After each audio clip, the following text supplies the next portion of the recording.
Let's call the meeting to order.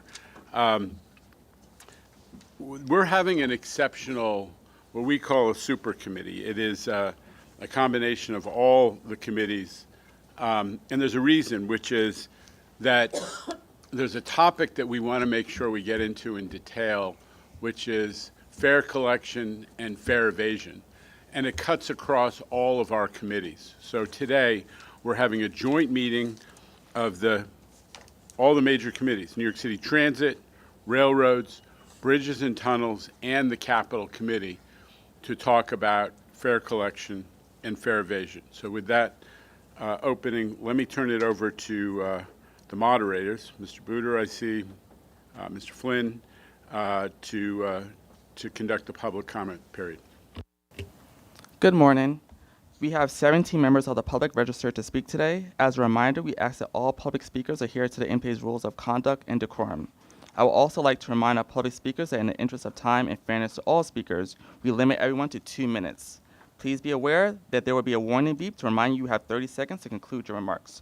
Our first speaker is John Padula, followed by Robert Whitaker.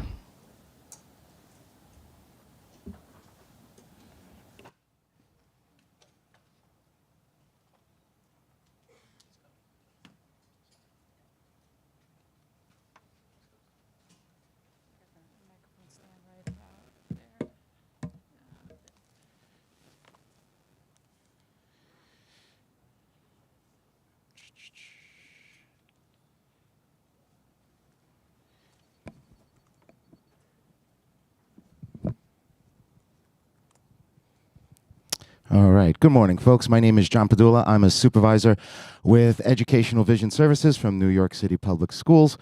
I'm also a member of the Advisory Committee for Transit Accessibility. Haven't been here in a while,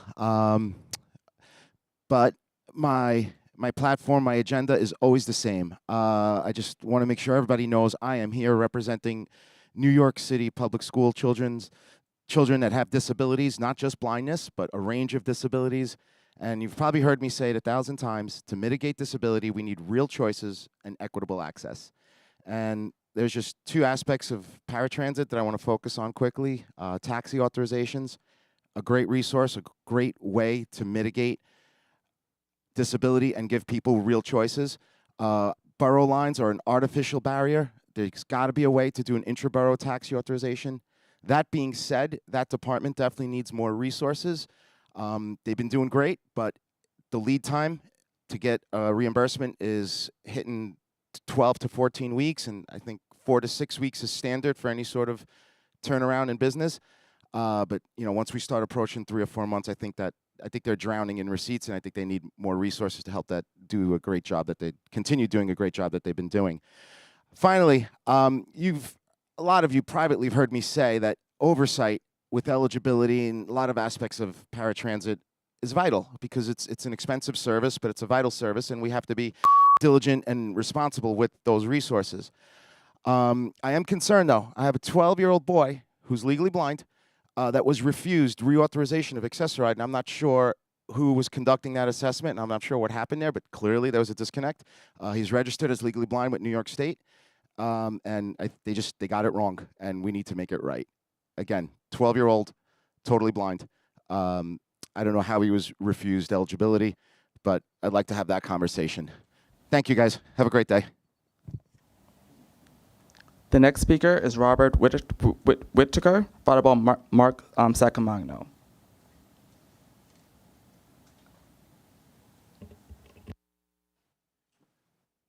Good morning. Good morning. My name is Robert Whitaker. I'm a local 100 bus operator living and working out of Brooklyn. Last month I was here to address everyone here when it comes to safety and support of your workers. I'm now an injured worker forced out by your own doctors here.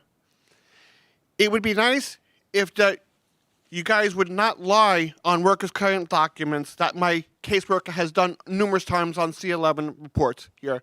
Support your workers. Mr. Critchlow, in your message here, you say support and protect your employees. Your bus operators are certainly not protected out there, and you certainly don't support your workers that are out injured. I'm currently out here first up by your own doctors here, and I'm still 30 days have yet to receive a payment. But on paperwork here, your caseworkers clearly indicate that I have not lost any wages here. I can't pay my bills, take care of my family here without being paid. So please support your workers by paying them appropriately and also getting the appropriate care that they need. Thank you. The next speaker is Mark Sacamagno, followed by Anna Humphreys.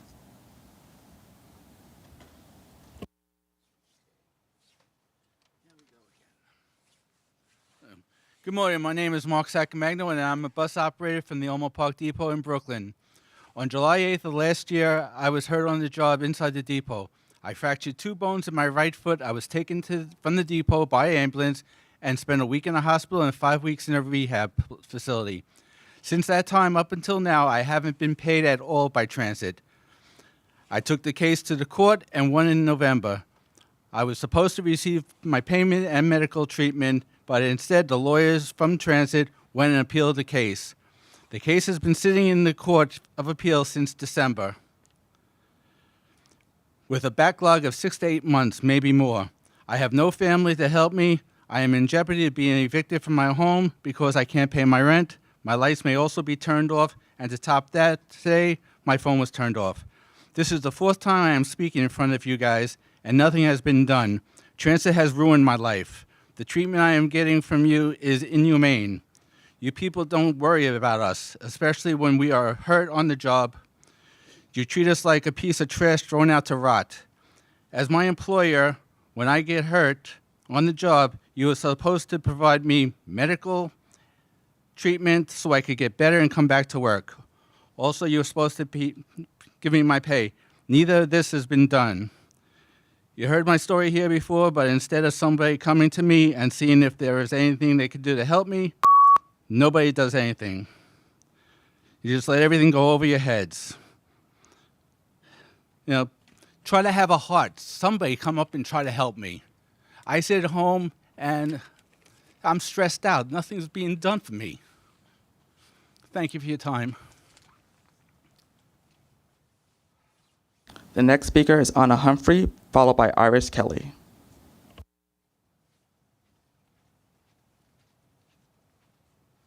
Good morning. My name is Anna Humphrey, and I'm the Transportation Community Organizer at the Center for Independence of the Disabled in New York. I want to bring to your attention 2 concerns we continue to hear from Access-a-Ride users. First, riders who are blind or have low vision still face serious barriers when drivers fail to provide proper call-out and assist services. We regularly hear complaints that drivers do not exit their vehicles to locate and assist riders, even though this is a basic requirement. This puts blind and low vision riders at serious risk, and it's unacceptable. The MTA must ensure that providers comply with Access-a-Ride policies, and companies that don't meet these standards should not be contracted. Second, we continue to hear reports of language barriers between drivers and riders. When riders cannot communicate effectively with riders with disabilities, it creates confusion, danger, and even missed trips. Riders need to be able to clearly communicate about pickup locations and other trip details. We urge the MTA to take further steps to address these ongoing issues and hold service providers accountable. Thank you for your time. The next speaker is Iris Kelly, followed by Michael Ring.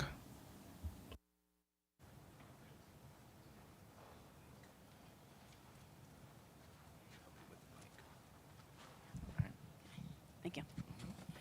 Okay, I'm here to give you a report card of your service of how I felt between January 2023 and February 2023, thereon, how things are coming.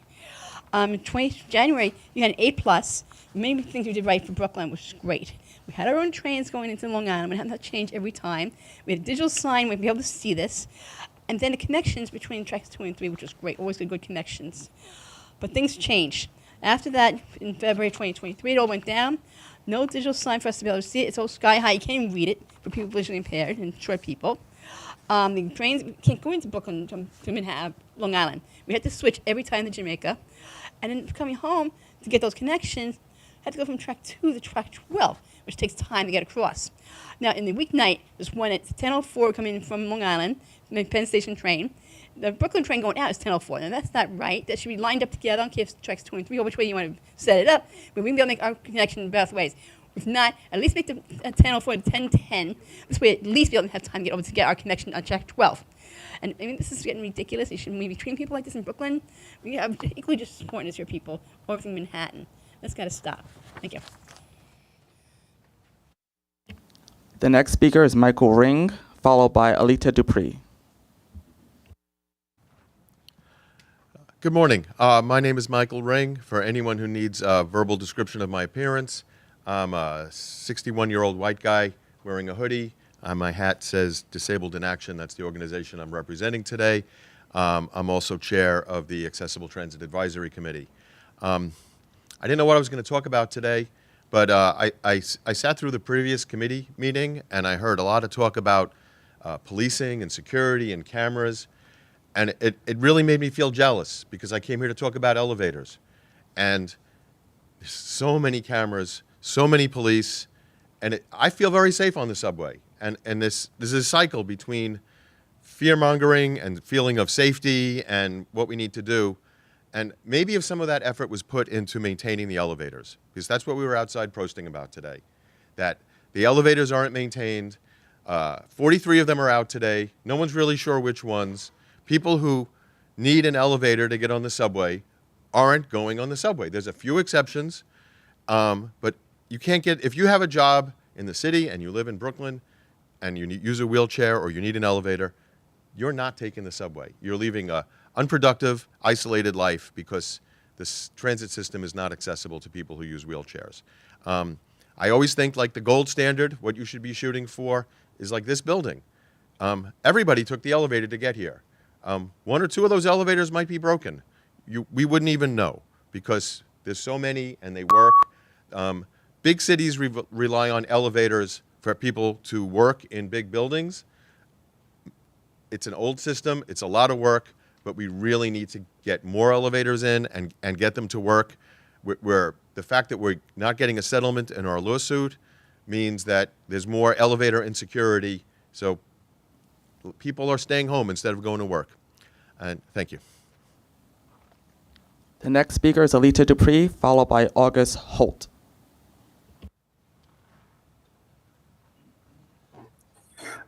Thank you, Chair Janel Lieber and members.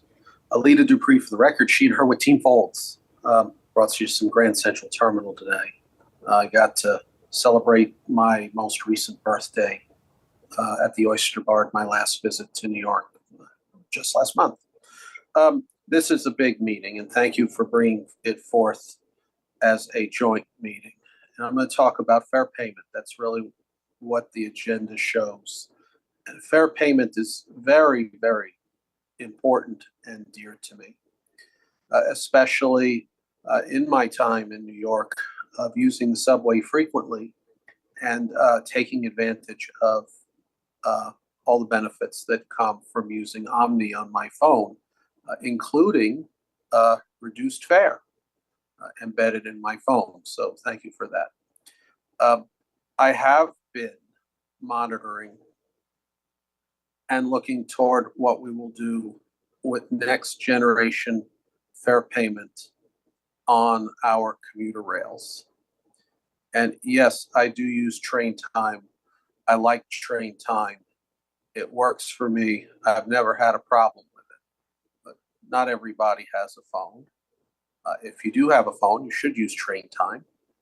But I am looking toward the next generation of fare payment, at what different systems are doing. And I also read about some other affiliated systems that we want to bring OMNY into. And I hope that we can bring that into its fullness, because I would like to be able to use systems on a regional basis without having to get paper tickets or deal with the use of cash. So I look forward to our summit meeting today and what we're going to talk about. Thank you.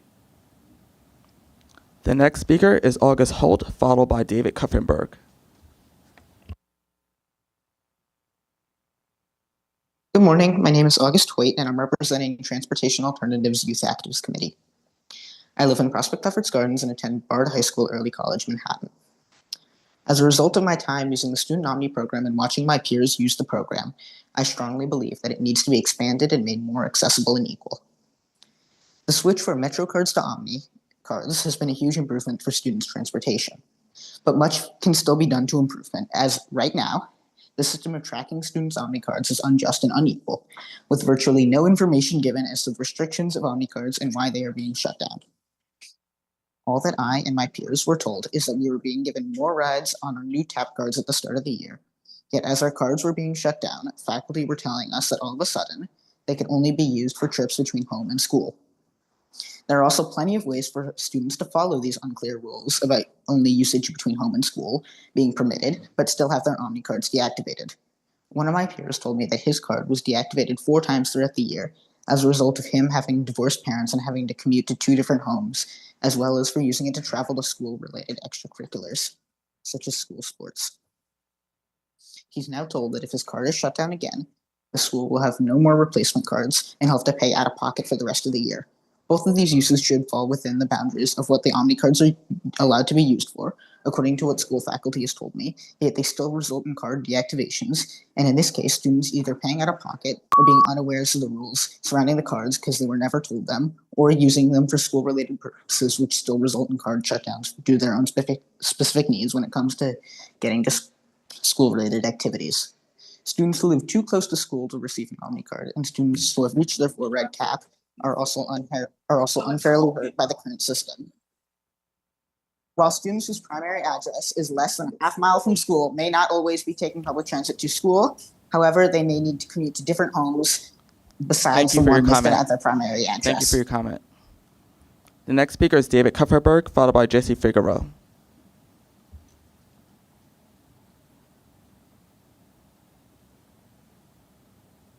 As part of the Queens Bus Network redesign, no one should have to pay double fares in order to travel to the subway. For example, there should be 3-legged transfers between the Q82 to the Q110 to the E train at Jamaica Center. Also, people traveling between Eastern Queens and the Rockaway should also not have to pay a double fare. For example, any route to the Q77 to the Q113/Q114, and any route to the Q113/Q114 to the Q22. People should not have to pay double fare when traveling between Eastern Queens and Green Acres Mall. For example, any route to the Q77 to the proposed Q87 or proposed Q89, or on weekends to the Q5. Also, such transfers are not yet posted on the MTA website's Queens Bus Network redesign page. Double fares are not right and should be significantly reduced within Queens as part of the Queens Bus Network redesign. Thank you. The next speaker is Jesse Figueroa, followed by Charlton D'Souza.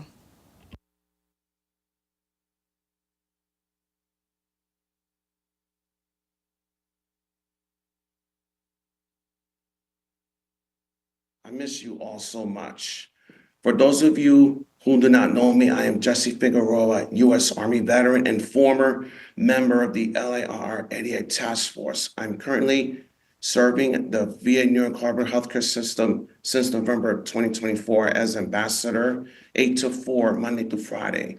I'm now advocating on weekends, holidays, and on my travels as an accessibility transportation advocate, the same I did when I was recently actively involved. For 2 years, safety and accessibility are our highest priorities. Reason why I'm publicly speaking today is because of the tremendous progress I have seen firsthand, such as congestion pricing, much needed accessibility projects, etc. Let's keep it rolling. Also, the Rubber 7 train was awesome. After a long absence for the Mets home opener, I was very happy to see our beloved transit president, Demetrius Critchwell, and his staff. Good job, Mr. President. Thank you, everyone, for what you do, especially the NYPD and MTA police. I have received complaints at the VA hospital that people who rely on a such ride had been late for their appointments and getting home late because of the late times to be picked up. However, I did get numerous compliments from the seniors and veterans who get their Omni reduced fare cards because of my referral and all other things. I'm looking forward to the Berridge 95th Street Elevator Project, Queens Bus Network, and other projects coming soon, including the return of the Rockaway line. Thank you and God bless. The next speaker is Charlton D'Souza, followed by Jason Anthony.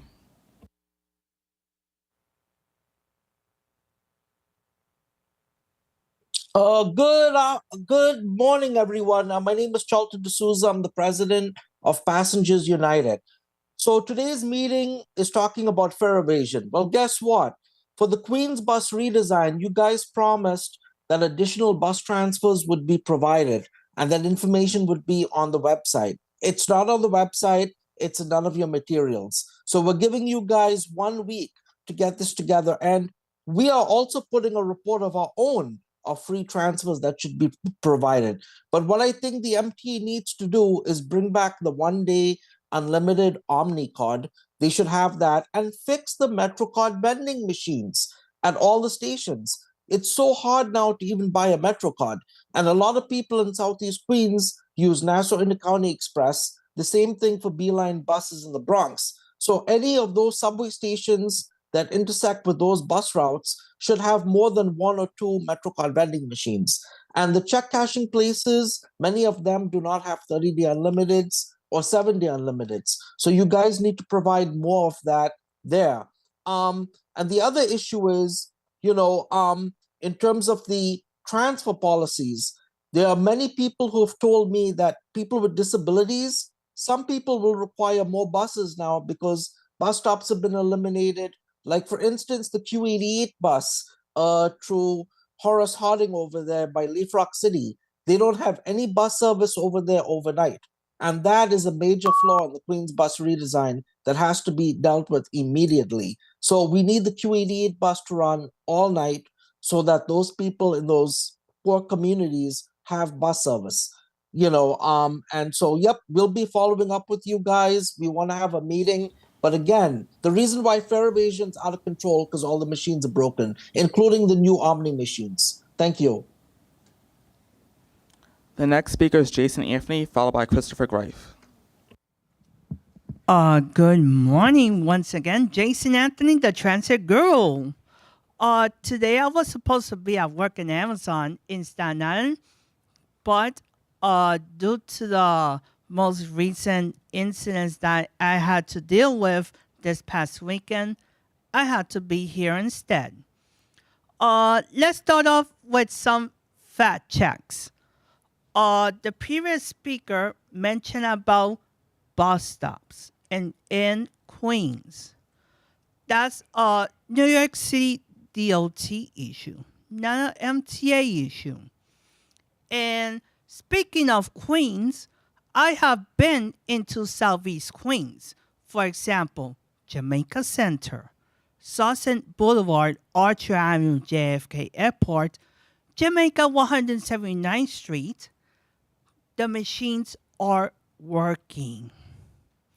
And speaking of Nassau Intercounty Express, or not so nice like I call it, is getting OMNY at the fourth quarter this year. But speaking of the forgotten borough, Richmond County, this past Saturday when I was getting off work, I had to encounter death of service. Because let's not forget, I take the system every day. And as a person who takes the subway station even overnight, I have to encounter homeless people, people smoking in the trains, and yes, people that go to work at Amazon not paying the fare. And even no police presence at St. George Terminal. So I tell everybody, go to Staten Island.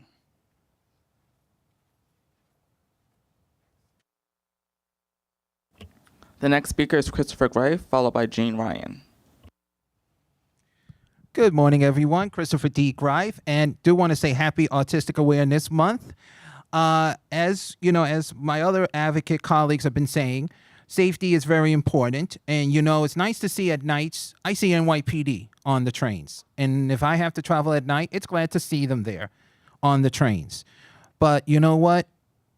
Everyone complains about the Queens redesign, but they also forget when we do these outreach a lot, we remind people, if you know a bus stop is being discontinued and you feel like you want to keep it, not just go into the MTA, but go to your DOT, get the communities together and let them know why you need that bus stop. Because it can be a safety issue. It can be a lot of issues. Some bus stops are so close to each other, it's you have to merge them times. And let's also forget Accessoride also goes into those stops to drop someone off for safety too. So let's also remember a lot of safety comes in there. Also, you know, since we are celebrating Autistic Awareness Month, I just want to be very clear because some people said they never saw the logos. I want to say I saw so many Autistic Awareness Month logos, so many places. I mean, I've seen places I have never seen before, and it's nice to see it. So I want to be clear for the record, it's there at all places. If I mention it, we'll be here until next year for the next annual one. But safety is very important. The future accessibility rides with us, and I'm very glad to see accessible reroutes coming out very much more. Thank you, everyone. The next speaker is Jean Ryan, followed by Omar Vera.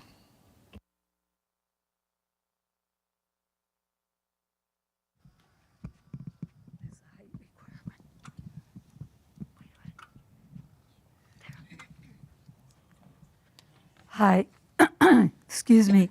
I'm Jean Ryan, President of Disabled in Action of Metropolitan New York.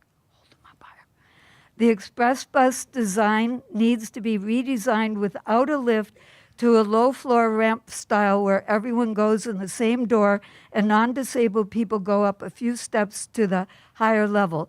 It needs to be done because just saying that all the buses are accessible really is not true. Wheelchair users have to be able to count on getting on and off the express buses. We should not miss rides or have to be taken off by firefighters. This affects the other riders too. Maybe we should use regular buses as express buses. Then wheelchair users would have an equal chance of getting on. On April 8, 2025, 20 days ago, I tried to take the X28 bus home at night from Manhattan. The driver was inexperienced, cooperative, and nice. She could not force the seats to move, so she flagged down a sim bus driver who helped. The area under the seats was dirty, and a big full soda bottle was stuck under the seats, too. I finally got on the bus, but the lift would not go all the way into the bus, so we could not take off. A cable or wire had broken. The FDNY had to take me and my 400-pound wheelchair off the bus yet again, and these photos are from that night. Finally, I got on a different express bus and got a ride back to my neighborhood. Instead of a 30-minute trip, it took me 2 hours to get to Bay Ridge. And the people on the bus, other people, were also highly inconvenienced. No matter how much the MTA tries to train drivers, the lift and seats are complicated, and even experienced drivers forget a Thank you step for your comment. sometimes. Okay, but I can teach them sometimes. Thank you for your comment. The next speaker is Omar Vera, followed by Carla Girl. Greetings, Mega Committee, MTA Board's Mega Committee. Welcome to the April edition. Where to start? Well, I learned about almost 2 weeks ago that the final R46 on the A and the C ran on Thursday, April 17th. I wish there was at least a little bit of, well, I do know that they're still running at the G and Q and W as well as the Rockaway Park Shuttle, but this is like the end of an era. No more 75-foot cars on the A and the C, because I remember, as far as I can remember, I remember the R44 when it ran on the A, in addition to the R32 and R38. And now I remember when they switched to R46s when the R160 started coming in and displacing like a bunch of the POV view cars. But like I said, this is an end of an era, and now the AMC majority are 211s, and with some R179s. Second, like I said, thanks for staying your ground firm with congestion pricing, because now DOT Secretary Sean Duffy once again he's shouting, but he's not getting anywhere. He once again pushed the deadline, but because he knows he has no case. So keep up the good work, because congestion pricing is here to stay. Third, I would like to also say I know the Queens Bus redesign is gonna come in late June, but please revise that a bit, at least to allow direct Bronx LaGuardia Airport bus routes like you originally had with the Q50. I don't know why that had to be revised, but we rather that at least for better transportation, we need as many connections as possible. So that should be the plan. With that, and last but not least, like Andrew recommended, once the Rockaway service is restored, have LA service the Rockaways and the C extended Lefferts Boulevard. Thank you so much, and thank you for commemorating Autism Awareness Month. It means so much to me, who's on the spectrum. Thank you so much, and see you around. Thank you for your comment. The next speaker is Cara Girl.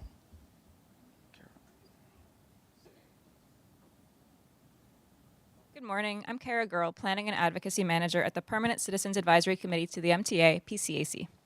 As state budget season comes to a close, hopefully soon, the time to fully fund the capital plan is now or never.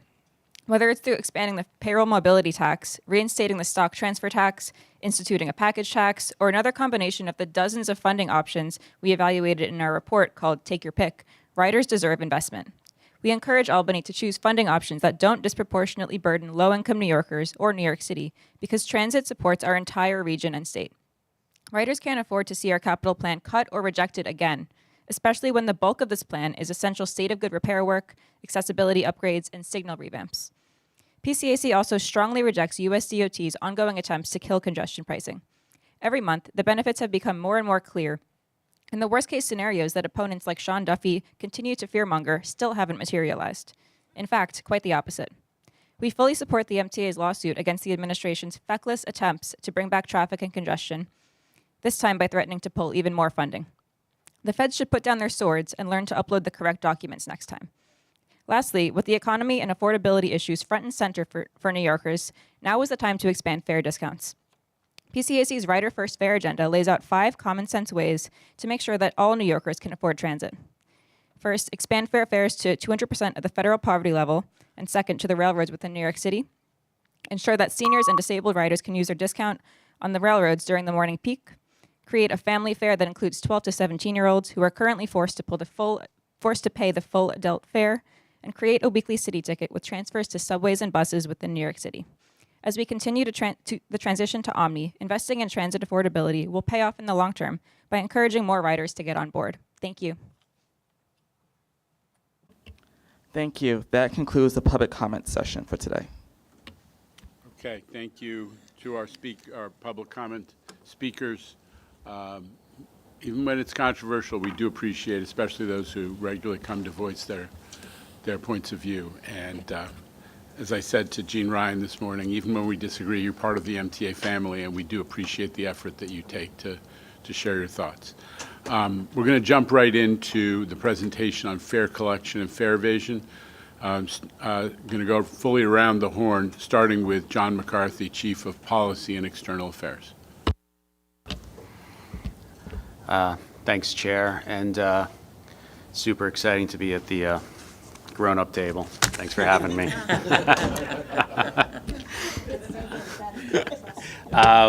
So as the chair mentioned, we're going to do, a big group of us is going to report on fare and toll, but this is basically sort of a business report in many ways, because like any business, we want to talk about getting more people to use our product, making sure it's easy to pay for that product, and making sure it's really hard to steal our product. So with that, first, I'm going to discuss what we're doing to get more people to use our product, specifically how we're encouraging riders to come back to the system. Our Chief Customer Officer, Shanifa Rare, is then going to go into how we're making it easier for customers to pay the fare and toll. And then on the flip side, how we're making it harder to evade the fare and toll. For that, you're going to hear from our agency presidents. But first, I'm going to go back one more slide. Okay. So first, I want to sort of get into like why this is why it's so important for people to use our product. It makes sense for most businesses, but for government agencies, that's not always their key performance index. But for us, it very much is. 40% of the MTA's operating budget comes from fares and tolls, so we're dependent on our riders paying to keep our operating budget strong. And this is one of the highest fare box recoveries in the nation. And that's a good thing. It incentivizes delivering a great product. We sort of have very clear skin in the game. But let's take a moment first to look back at where our business was not too long ago. The pandemic tested the strength of our business model, which at the time relied even more heavily on fares and tolls than it does today. The transit system was facing uncertainty, travel and commuting patterns were changing, and New Yorkers were very concerned about safety on the subways, particularly. There's no doubt back then it was glum, as everyone here remembers, and this was a problem we were facing nationally as people changed the way they worked and commuted. Back then, this board had a choice. We could cut service, we could lay off staff, we could hike fares and tolls by huge numbers. You also had a choice to go all in on transit, and that's what you chose.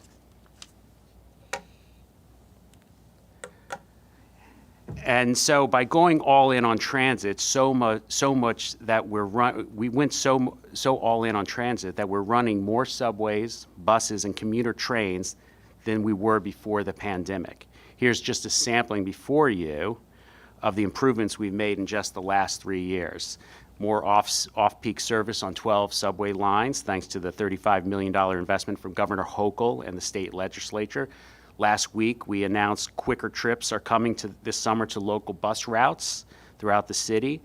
The most bus-dependent borough is getting faster and more efficient bus network this summer, that's Queens. And then there's been that huge increase on Long Island Railroad service thanks to Third Track project and the brand new 700,000 square foot Long Island Railroad terminal on the east side of Manhattan. And then, of course, we can't forget the huge investments that we continue to make in accessibility so that everyone has the opportunity to use this growing service. We also heard so much when we did our outreach with our customers on the importance of safety, particularly people who were not coming back. They were concerned about safety. Much of them read about issues in newspapers and the like, and that was discouraging them from coming back. So what have we done? We've made huge investments along with the NYPD, the governor, and the mayor in that world. Major crime on the subway, as you heard today from the NYPD, is down compared to the same time last year. There are more police officers patrolling the system, and cops are on train cars during the overnight period. That's something that customers had asked for, and it's being delivered. At the end of last year, we finished installing, again, something you heard this morning from Chief Gimper, installing security cameras in every car, and we're installing brighter LED lights in all the stations. That's the New York City Transit. Demetrius Critchlow has really pushed his staff hard to make both of those things happen. And then plus, we're addressing cases of severe mental illness in the system by deploying those co-response teams called SCOUT. Those are made possible, again, by a contribution from state government under the leadership of Governor Hochul. And all along, we're also looking to make sure that improvements to service continue in addition to safety. So, how's the product going? The results are in. Ridership and performance are up across the system. We're consistently today carrying 6 million daily customers, double the amount of people moved daily by the airline industry. That includes regularly having 4+ million people on the subway daily. Subway customer journey time in March was 86%, the highest ever recorded in subway history. Railroads, both railroads, consistently trend over 90% on-time performance. And buses, they're up 20% faster in Manhattan thanks to the congestion relief zone. So as a result, you can see here on this chart before you, people are coming back to the system, and we're sustaining that ridership growth. This is really, and Jay Patel can speak to this. This is within the range of our budget forecast, this growth, but it wasn't always the case. If you look closely, you'll see a dip in the later part of 21 into 22, and that was a scary time. That was Omicron, where we had severe availability issues, our availability of workers to run our system. Ridership was reversing. We had every excuse to reduce service. We didn't, and instead we grew. Even one of those new customers last month was Secretary Duffy, so that was exciting. Although the way he uses MetroCard, it did not appear that he was not a rookie rider. So, you know, here at the beginning, you know, we mentioned that this is very much a business report. If you look at this slide, you can see this is very much the money slide. It's literally the money slide. We've made the system more attractive. Riders are coming back. They're using our service. And fare revenue is up 67% since 2021. And what's important, what you're going to hear more of from today, it's not just new riders, it's more riders paying. And that's important. It's a combination of the two that's allowing us to have that increase to meet our budget needs. So now I'm going to hand it off to Shanifa Riera, our Chief Customer Officer, who will talk about where we are with making it easier for our customers to pay their fare and tolls. Thank you, John.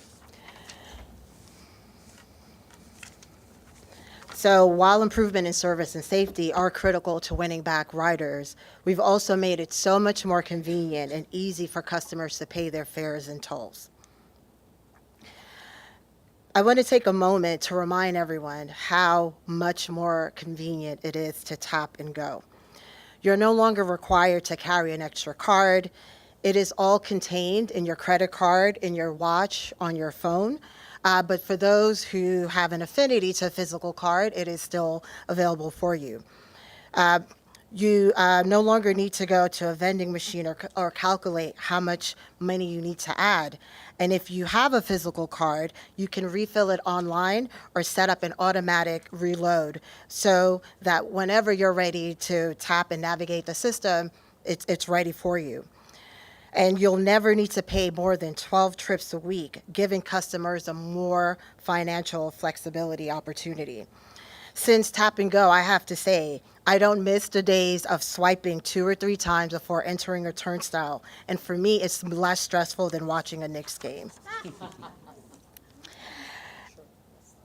And now, every category of customers can access Tap and Go. We've launched the program back in 2019, making it available at a few stations. Since then, we've accelerated the installation of readers across all 472 stations and the entire bus fleet. We've continued to educate our customers through tons and numerous customer-facing campaigns and messaging, so hopefully you have heard about it and gotten the word out. At the end of this year, at the end of last year, we finished rolling out the Tap and Go to all customer segments, including customers using fair fares, reduced fares, paratransit, pre-tax, and students. This was a huge win for New Yorkers, especially as we prepare to retire the MetroCard at the end of this year. You'll hear more about those efforts and to promote the Tap and Go among those groups from both Jesse and Jamie during the CPC presentation later this morning. And in one of the biggest factors to support the switch to Tap and Go, Demetrius and I have worked hand in hand to get the station agents out of the booth, which was a relic from the token era. Each station agent out of the booth provides a safer environment and a more welcoming feeling. The agents can physically assist customers who need help understanding Omni, purchasing an Omni card, and they also encourage customers to tap and enter the turnstile. On the commuter railroads, our nearly 5-star train time app makes it more convenient to buy and use commuter rail tickets. As you can see from the chart here, over 70% of our customers use train time to purchase their tickets. We've quadrupled the market share since 2017, and it now accounts for 71% of all railroad ticket revenues. And on bridges and tunnel crossing, open road tolling was a huge transformation for all payment when it was introduced back in 2017. Drivers can now go where they need to go faster, and the roads that they're traveling are safer because there are no longer backups at the toll plazas. Easy Pass is incredibly convenient for customers to choose how they want to pay, whether it's pay per ride, automatic replenish, or even by cash.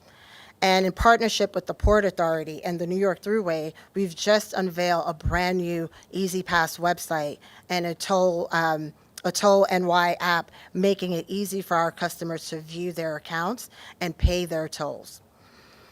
Now, let's turn your attention over to ways we're making it harder for our customers to fare evade and toll evade.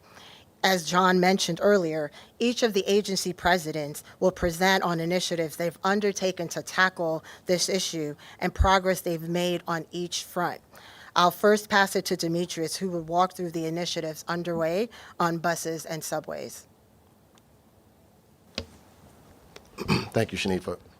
Let me start by saying first how proud I am to be a part of this momentous shift to enforcing the fare. Chair LIRR has challenged the team to leave no stone unturned in trying to reinstall the confidence in the system by enforcing fare compliance. When I took the helm as interim president, we took immediate action to target each of the avenues that fare evaders were using to enter our system, and doubled down on those efforts when I was confirmed as the president, permanent president. Now, I've spoken at length about how we're fortifying the station environment to make it harder for people to evade the fare. But today I wanted to share some of the results that show when those interventions are stacked on top of one another, we see real results. So on subways, we know that the gate guards are deterring fare evasion. Where the gate guards are deployed, there's been a 36% decrease in fare evasion, 36% just from the gate guards. We know that that's been the superhighway of fare evasion. We've also made it possible for determined fare evaders to pull back we made it difficult for them to pull back the turnstile arms with backcocking. So we're now at 90% of the system that has been modified so you cannot backcock at the turnstiles anymore. And we're on track to complete 100% of the system by summer. At the emergency gates, which we talk about as a superhighway for fare evasion, we're piloting delayed egress. So if a customer tries to exit through the gate, there's a 15-second delay between when the customer pushes the bar and when the door opens, encouraging them to exit through the turnstiles instead. As of this morning, delayed egress is now operational at 70 stations. At locations where fins and sleeves are installed at turnstiles, there's been 60% fewer jumps. The data suggests that by stacking these interventions on top of one another, we can fortify our stations against the major drivers of fare evasion, increasing paid ridership, and meaningfully reduce fare evasion. Now, I have to take the time to thank our partners. NYPD has been an amazing partner in shifting how they are, not only supporting our employees, but also doubling down on efforts for fare evasion. And I'd be remiss if I did not mention the efforts that the MTA PD has also done at many of the locations where they're also responsible for enforcing fare evasion, the larger complexes. Now, anyone who's been paying attention knows just how seriously I've taken the challenge of reducing fare evasion on buses. This was a core issue and a day one priority of mine. For 4 years, bus fare evasion has risen unchecked, year after year, reaching nearly a peak of 50% evading the fare as of last spring. Now, I always say for New Yorkers, listen, everyone pays for their bacon, egg, and cheese sandwich in the morning. They do it. They every morning they hit that bodega and they get that bacon, egg, and cheese. They're going to go out on the weekend. They're going to go to the beauty salon. They're going to get their nails done. They're going to get their hair done. The same money that they're using, they should be using to pay for their rides in the subway system and in the bus system. They should not be into our system without paying for their ride. It's not fair for the 1.5 million riders who rely on the quality of bus service that we have to provide to the city to see someone that just walks past one of our operators. And so I challenge the team to reimagine how we deploy the Eagle teams. What could we do differently? How can we work better with NYPD and enforcing the fare? Together, they'd enforced fare payment and deterred the use of the back door. That was another area that we found. Folks were just walking through the back door. And so changing how our bus operations, our bus operators left the door open when at certain stops also challenged people to go to the front of the bus. These Eagle teams reach out about 140 locations every week. 1,500 bus trips daily they're hitting. It is, without question, a visible deployment designed to get people's attention. We developed a plan to address bus fare evasion, and it's gone down every quarter I've been in this role. There's more work to do, no question, but I'm encouraged by the progress that we've seen since last summer. And now I'll pass it over to Rob and Justin, who will speak about fare evasion efforts on the commuter railroads. Thanks, Demetrius. Let me start saying it plainly. Revenue protection is one of our top priorities. Demetrius laid out some of the initiatives taking place at subways. Well, at both railroads, we have also undertaken many initiatives to combat fare evasion.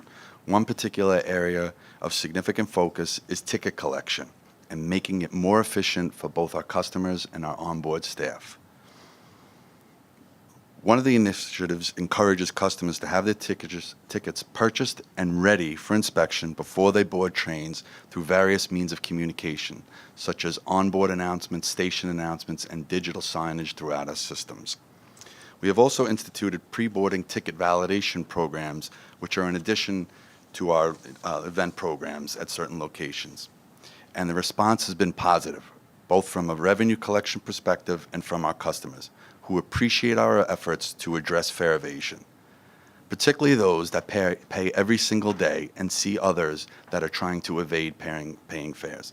We are seeing more customers ready with purchased tickets and activated tickets before they board. At the Long Island Railroad, it's been so successful that we now perform pre-boarding validation every weekday at Penn Station. We've also updated our onboard invoicing program, Commitment to Pay, which addresses intentional fare evaders. This program now requires riders to provide a valid identification before being issued a Commitment to Pay invoice. If no valid ID is provided, MTA PD, who, if they're not on board the train, are called, they respond, they remove the customer from the train, which will lead to enforcement action, which could mean a summons or even an arrest depending on the situation. Since instituting this program, the Long Island Railroad has issued 66% fewer Commitment to Pays, where there was a higher propensity for issuance. And Metro-North has issued 31% fewer Commitment to Pay invoices. Now, Chief Taffy earlier talked about behavioral change. I think that's proof of behavioral change. All this has been accomplished without impacting service performance, as both railroads are at record levels of on-time performance. We've seen tremendous progress in revenue protection, which could not be achieved without the collaboration of our dedicated employees, our labor organizations, and the MTA PD, who we thank for their efforts in making this a successful initiative. I'll now turn it over to Justin. So one of the key drivers of our success on the railroads has been the strong partnership between management, labor, our train crews, and MTA PD. When riders refuse to pay or create conflict with the conductor, we call in the PD immediately. And from 2023 to 2024, summonses and arrests for fare evasion have increased dramatically. MTA PD has significantly stepped up their support, including riding more of our trains. Officers are taking fare disputes off the train so we are no longer delaying a train full of thousands of paying customers for one person who refuses to pay. We also have MTA PD presence in both of our operation control centers, which has greatly improved real-time coordination to address fare evaders while significantly reducing police-related train delays. Train crews have a renewed confidence that the police have their back, and they trust that when they call for PD assistance, the police will be there. I want to close out by thanking our dedicated train crews for their efforts, and to the MTA PD officers who are not only driving down fare evasion, but also ensuring the safety of our train crews, which remains a top priority for us. And now I will pass it over to Kathy Sheridan to talk about the work her team has done on catching toll evaders. Just a quick interruption to acknowledge that we have, in our labor representatives on the board, 2 unions representing the conductors, and they have been especially and extraordinarily cooperative and taking great initiative to accomplish what we've accomplished. So thank you to the labor leaders and their teams. Go ahead, Kathy. Thank you, Justin. On our bridge and tunnel crossings, we're aggressively enforcing persistent toll violators. Over 3 years, we increased persistent toll violator interdictions by 350% and towing by 155%. This enforcement is critical to deter those who refuse to pay and has helped us increase revenue recovery by 44% over the past 3 years. We've also been a leader in the multi-agency task force, which has now grown to 12 law enforcement agencies to crack down on ghost plates, which encompass drivers who cover, obstruct, alter, and use fake plates to avoid paying their fair share. And you can see the results here. In just over a year of operations, we've issued over 45,000 summonses, towed over 4,400 vehicles, and made over 1,000 arrests. We will continue this enforcement on our crossings and in the congestion relief zone to drive down this intentional, shameless behavior. And now I'll pass it back to John.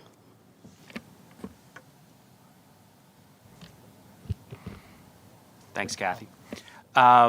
So we've heard what we're doing to making it easier for customers to pay and all the great work that's being done by the agencies to stop people from not paying the fare.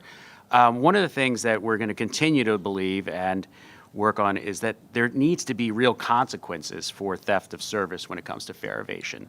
It's not just playing defense. We need consequences. It's necessary to catch fare evaders and the people who enable fare evasion and recidivists, and that's why we continue to advocate for stronger consequences. So what does that look like? It's clear that the decision to stop charging theft of service has had a major impact on our operating budget and the safety of the system, both.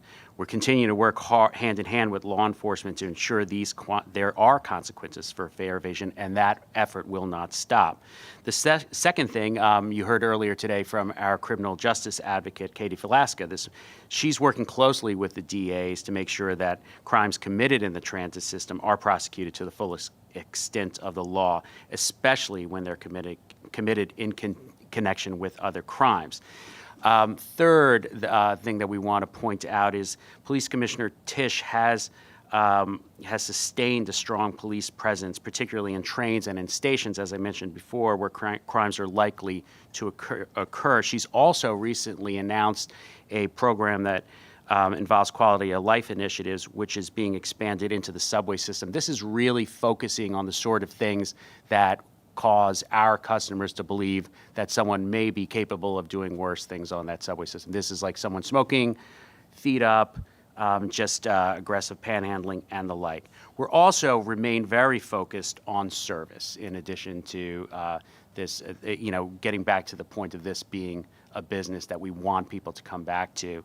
And we're always working to improve that service, and we will continue, and also protecting that service. Ways that we will look to improve the service are things like with congestion relief zone, where buses are able to move more quickly. Demetrius and the team are looking to match those schedules up. When it comes to protecting service, things just happen to be discussing this morning with Commissioner Mack and Mr. Herbst and others, is protecting service on the Long Island Railroad. We know the East River Tunnel closures are coming from Amtrak, and that's a concern. So we're always looking to protect our customers and to protect that service. The next slide, I just want to go quickly into what's up next, what we're looking forward to.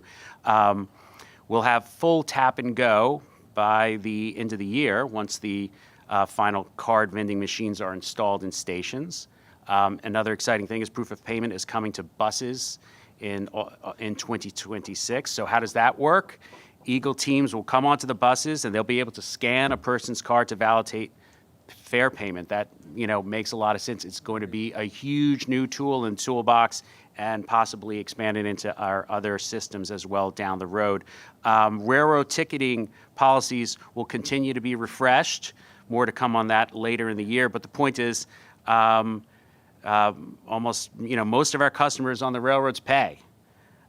Some people don't. And you know who hates those people? The paying customers. So we're going to do something about that. Importantly, we'll continue to harden the physical environment.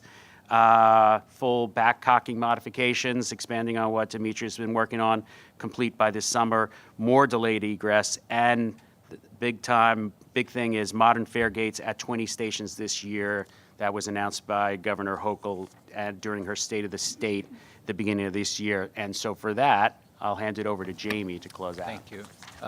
So that's, what the board has heard is a comprehensive strategy that's been developed across the MTA to address fare evasion at all levels.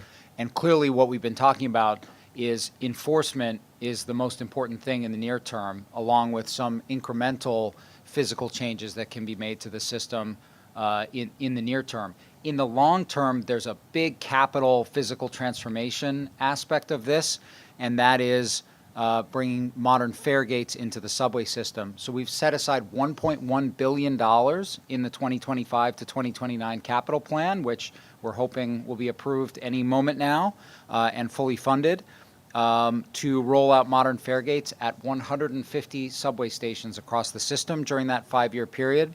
These gates are the cutting edge and are aimed at both ensuring fare compliance and making the system more accessible and easier to use.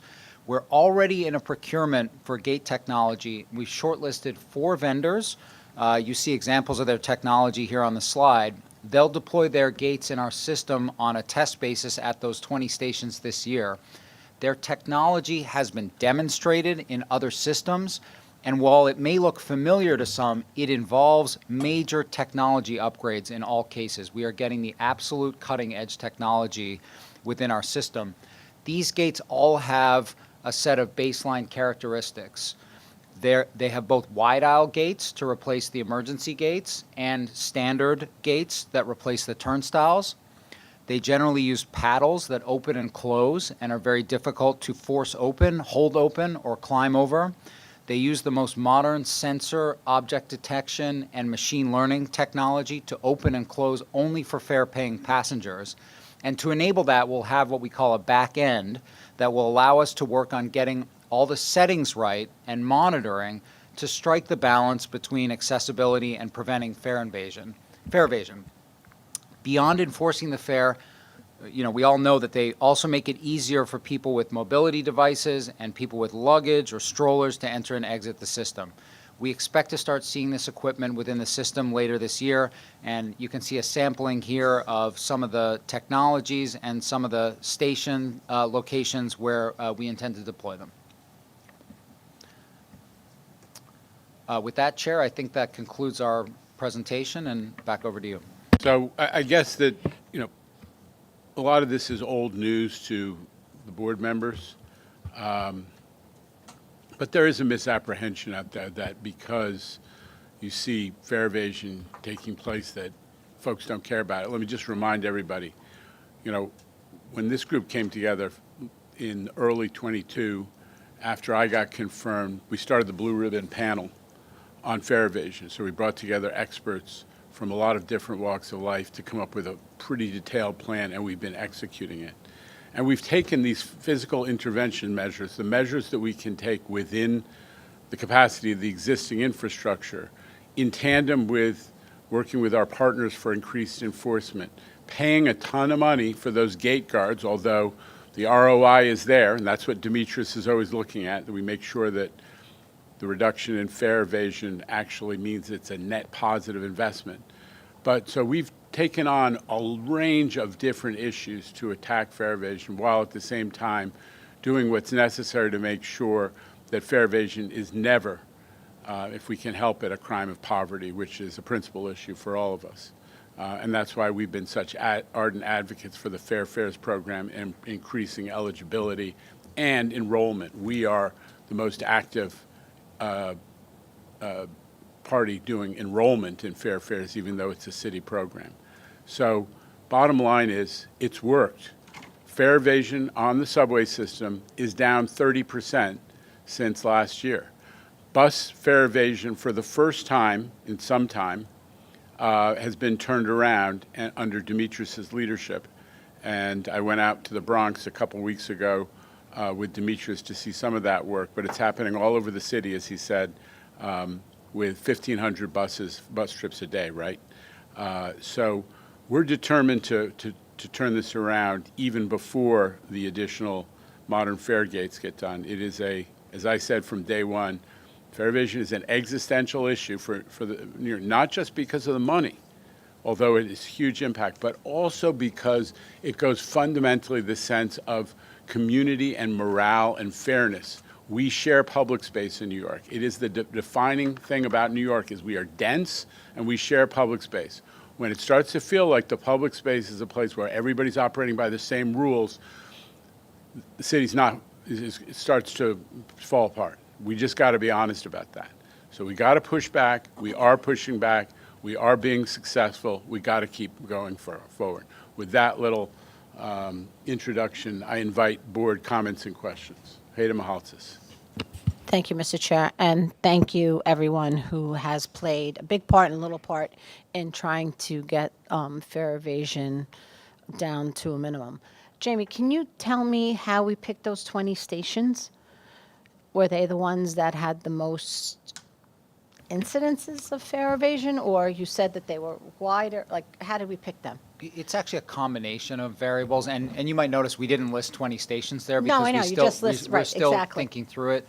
You know, we're looking for stations where where we do see higher levels of fare evasion, but you know, in some cases, you know, just as an example of another variable, these new gates will be OMNY gates, and so we have to make sure we have, you know, MetroCard access to the station. Otherwise, you know, geographic diversity. There are some stations here in this subset where we have better camera technology that allows us to monitor what's happening. So it's really a variety of things, but that's what's important, is we want to see how these function within a Throughout the variety of system. settings within Right. our system. Right, okay, thank you. Mr. Albert. Thanks, everybody. This is extremely important, and we have to move forward with the new turnstiles and all of these methods. But I have a question for Demetrius, I guess. If you prevent turnstiles from backcocking, how does one exit through a turnstile? The turnstile turns in one direction, so if you're exiting, the notch is on one side of the control arm. It flows freely in the opposite direction. And if you're trying to backcock, why would that not? Andrew, it works. Because we'll go out and I'll show you. It Okay. works. Okay, because Demetrius has. I mean, this is amazing.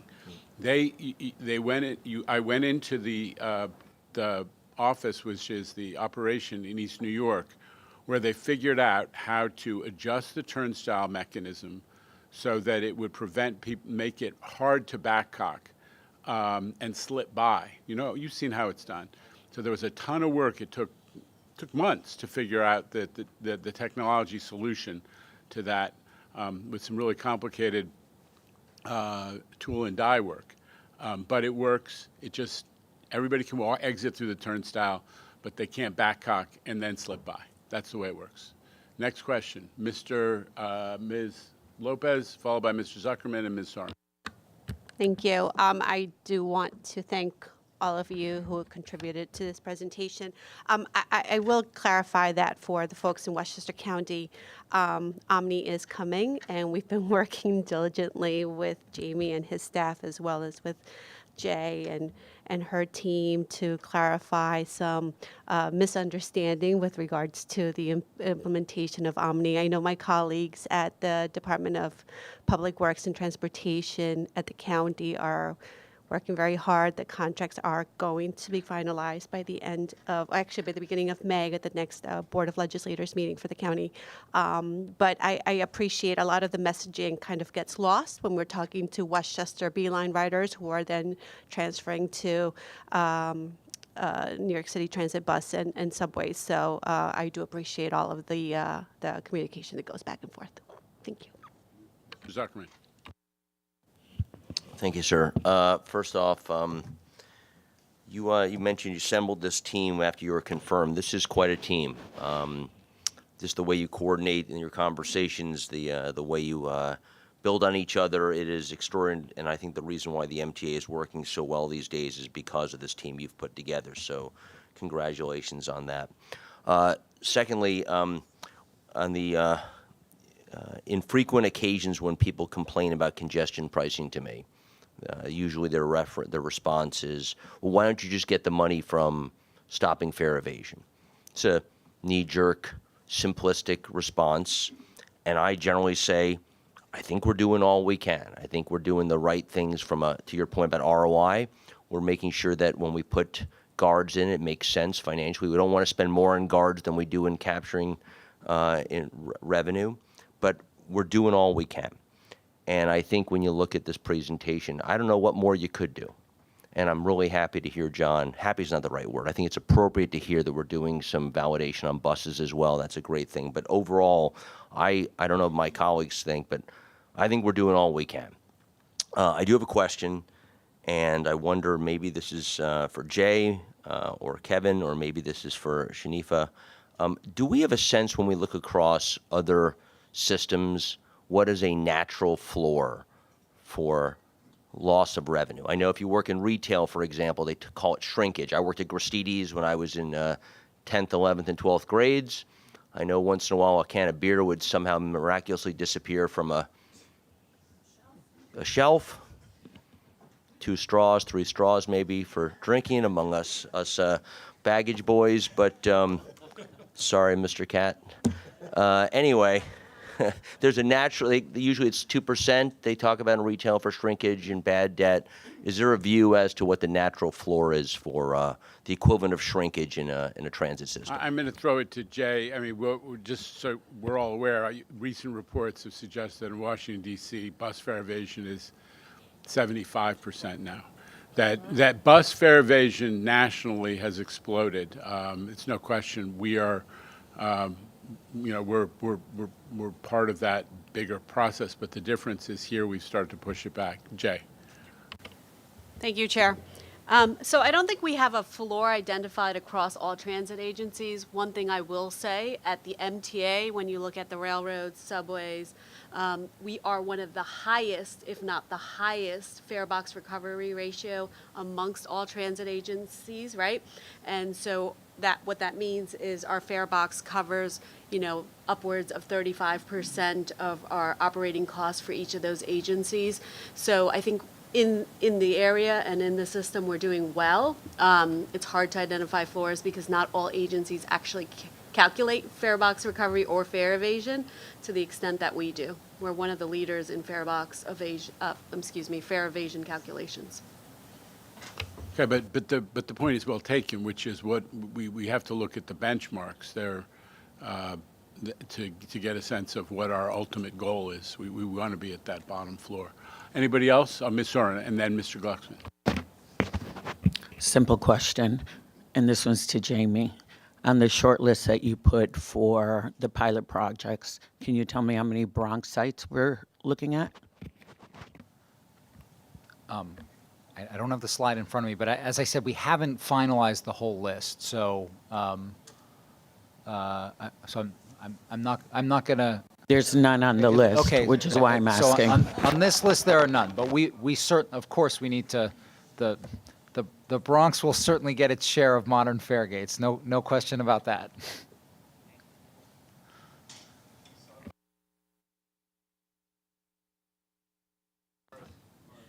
So I want to thank all the presenters. It's good to know that we're doing what we can. I also wanted to take a quick moment to thank our fellow board member, Neil Zuckerman, for speaking out and all that he's done for his constituents and for MTA. And in spite of what was said, not in such nice words against him, maybe we can, a commendation or something. I don't know what, maybe it's not appropriate, but we want to thank him anyway for what he did. All right. All right, there'll be a group hug at the end of this board meeting. I think I note Mr. Herbst wanted to be recognized. Mr. Herbst. Thank you, Mr. Chairman. This presentation, I think, was very informative and necessary. You have talked about the MTA being fact-driven, and I think the facts that have been presented today about the improvements and addressing the concern, the very serious concern about the loss. And you are addressing it head-on, and everyone, I congratulate you for that. One concern that is certainly paramount is the reliability of the system and the service. And on a sort of, John, you mentioned it was in the papers today and occasionally regarding the Amtrak service. And I think I may be addressing this either to you, John, or to Rob about the Amtrak service, where they're looking at the east side tunnels and shutting them down completely rather than just at nighttime. And the services for Amtrak is going to be cut 25% between Penn Station and Albany, and there's also been conflicting reports, which is more concerning to me, about the Long Island Railroad service. The Daily News editorial this morning said it's going to be a 20% reduction of inbound trains on the Long Island Railroad system into Penn in the morning, and other reports I've seen say there will be no impact. I am very hesitant and cynical about the Amtrak giving Long Island Railroad priority, even though we have more trains than they do, or in New York Transit. And if service needs to be cut, I think they're probably going to keep their trains running before ours if there's any problems. And to be looking forward for the next 3 years minimum of disruption like this, it is a major concern, and I'm just curious of what the conversations have been going on with Amtrak to assure that our services will not be erratic and impacted negatively. Rob, do you want to comment on that? Yeah. Thank you, Chair. We share your concerns. I will start that since Grand Central Madison opened, we adjusted our schedules to, I'll say it lightly, accommodate this work. The problem is there are significant risks in the way in which they're going to perform this work with a continuous outage for a minimum of 3 years. To express those concerns, we wrote a letter to Amtrak citing our concerns once again with their preparatory work, current projects that have taken place that are already delayed, and also in terms of what they'll do when the project outage takes place. We reinforced our position that the outage should be overnights and weekends to lessen the risk to our operation. We also reminded them that we are the largest carrier, commuter rail, in between Amtrak, New Jersey Transit, and ourselves, into Penn Station, and we have the most at risk with this outage. Again, our concerns with the current project taking place at Harold Interlochen that has been delayed significantly due to manpower issues mainly on Amtrak's side, that we're concerned that this will impact this long-term outage, and as you mentioned, it's 3 years, which could even take longer. And lastly, we expressed our need for more transparency on details. And what I mean by that is what they're doing to harden the network before the outage takes place. We're not comfortable as to what they're doing yet. What they're going to do if the outage takes place on overnights, as far as other maintenance work that'll put the operation at risk, and then what type of oversight they'll have during the outage, where there's like critical points of failure, what they can do to protect those things. So we ask for transparency of details, more intensity, and a greater sense of urgency as to how they're approaching this project to protect our operation. So we met with them in response, as I said, to the letter we wrote earlier this month. We just met with them last week and expressed all these concerns.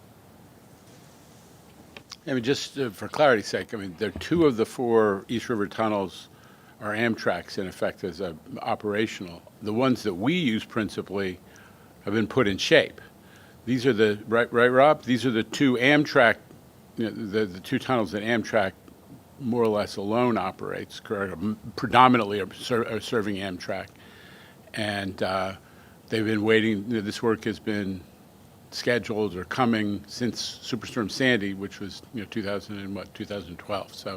So long time coming, but the risks are real, and that's why Rob has been agitating so hard for them to either address, give much more certainty as their ability to protect our much larger volume of service, or to reconsider their approach to go to what you described, which is what they call repair in place, night and weekend, which is what we successfully use on the L train and the Rutgers tunnel and some of the other tunnels that the MTA had to rehab after Superstorm Sandy. So that's where we are. It's right now Amtrak is forging ahead with a full outage. Rob?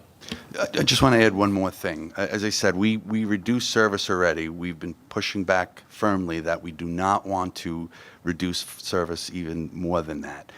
And the risk, the greatest risk with this is that if something happens, something that's mundane that happens every day that doesn't cause a service disruption, with this type of outage will exacerbate that type of incident and cause a service disruption that we want to avoid.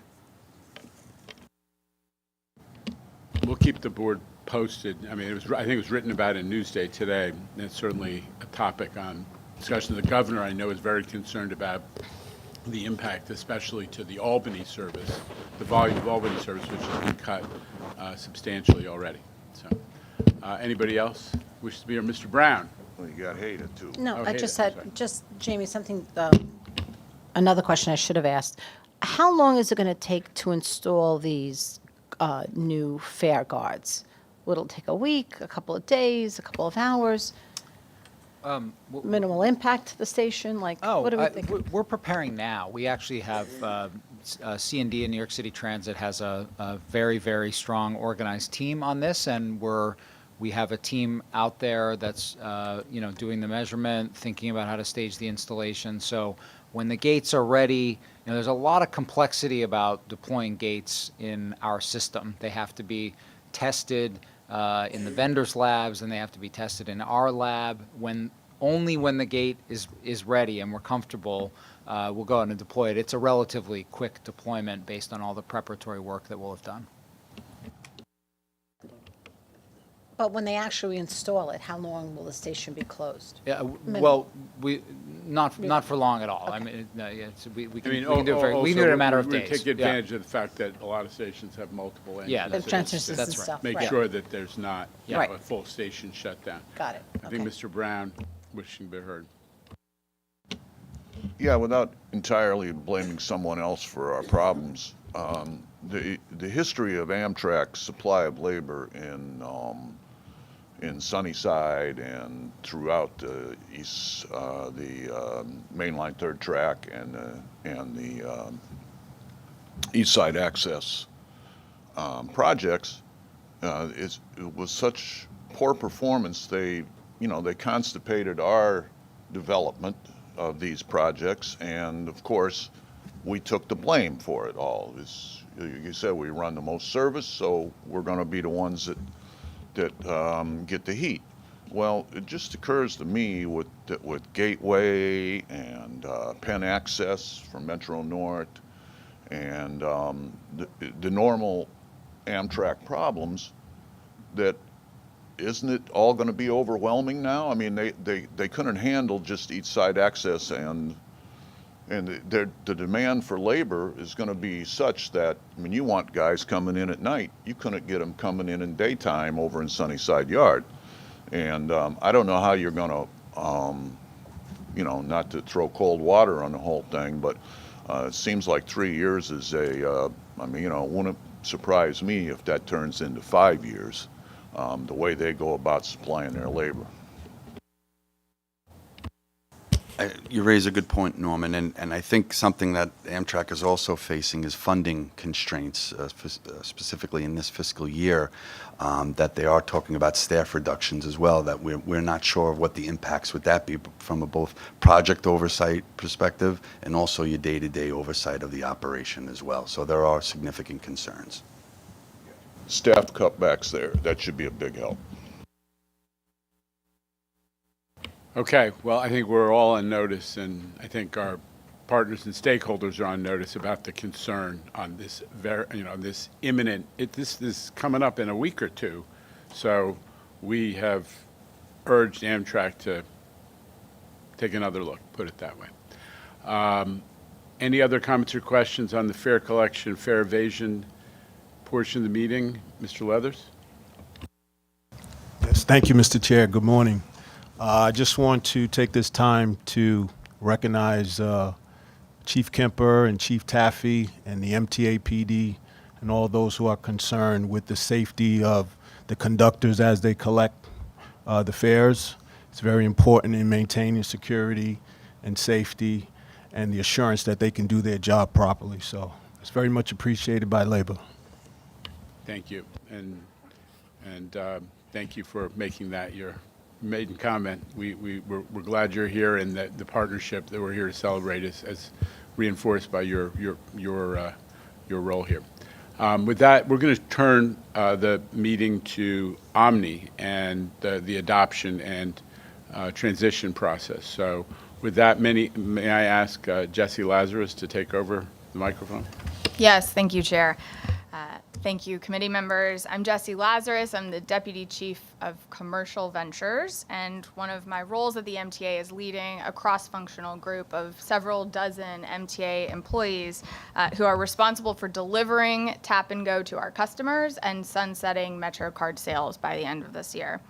You heard earlier this morning that a key part of our work to address fare evasion is making fare payment easy. And that's really the goal for this transition from MetroCard to Tap to Pay. We want to make it simple and easy and convenient and affordable for customers to access transit. So 11 months ago, we reported to you that our focus for 2024 was making Tap and Go available to all of our customer segments, and we did that. As you can see in this slide, customers on both Subway in blue and Bus in orange have embraced their new access to the easiest and most convenient way to pay.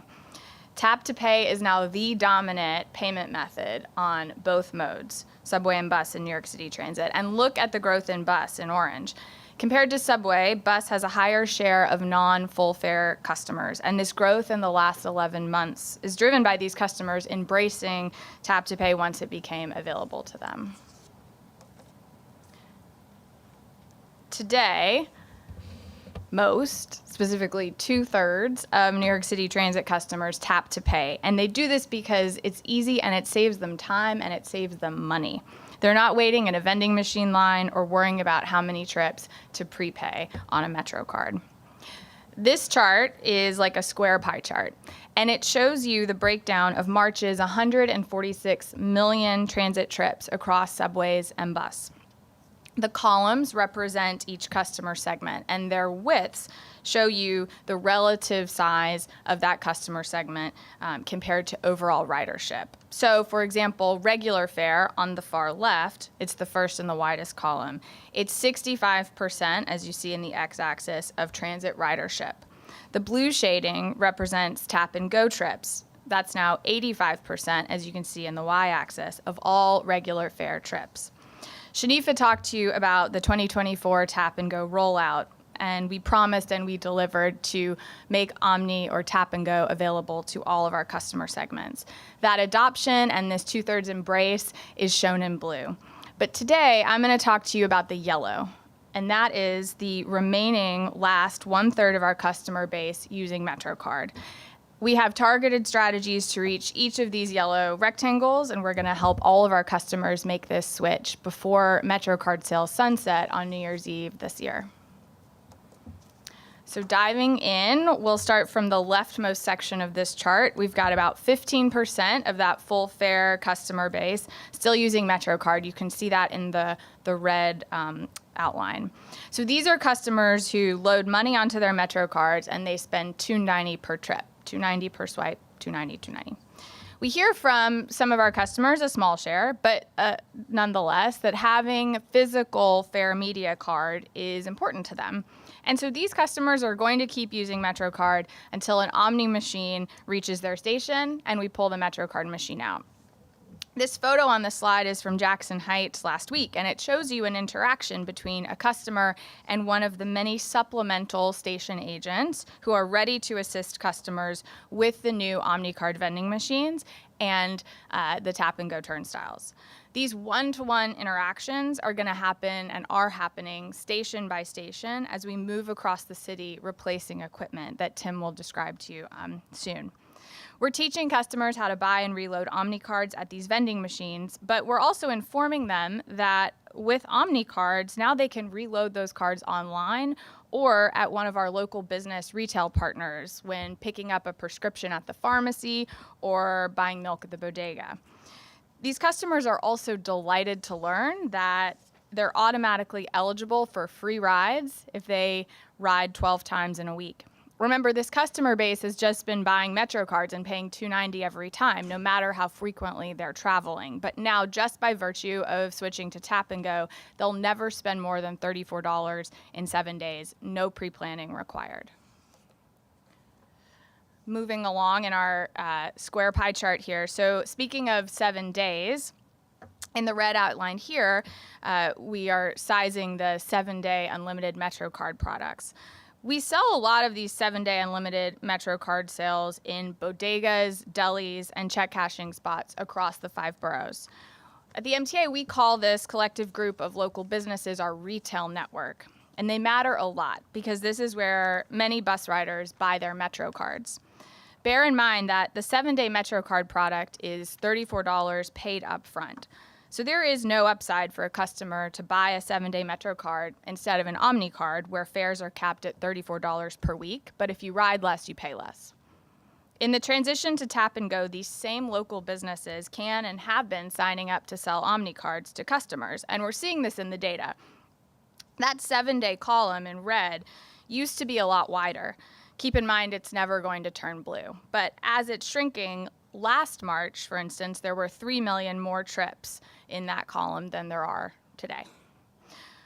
We are close to ending Metro card sales to our local business retail partners, but ahead of this transition, we've been making and creating business-facing resources to help make sure these businesses understand the benefits of selling Omni.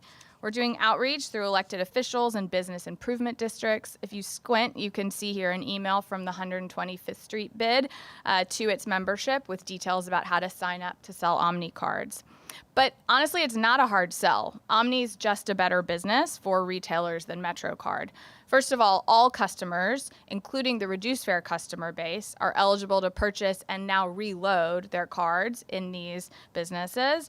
And second, whereas retailers spend cash up front to buy MetroCard inventory, with Omni there's no need for the businesses to prepay either.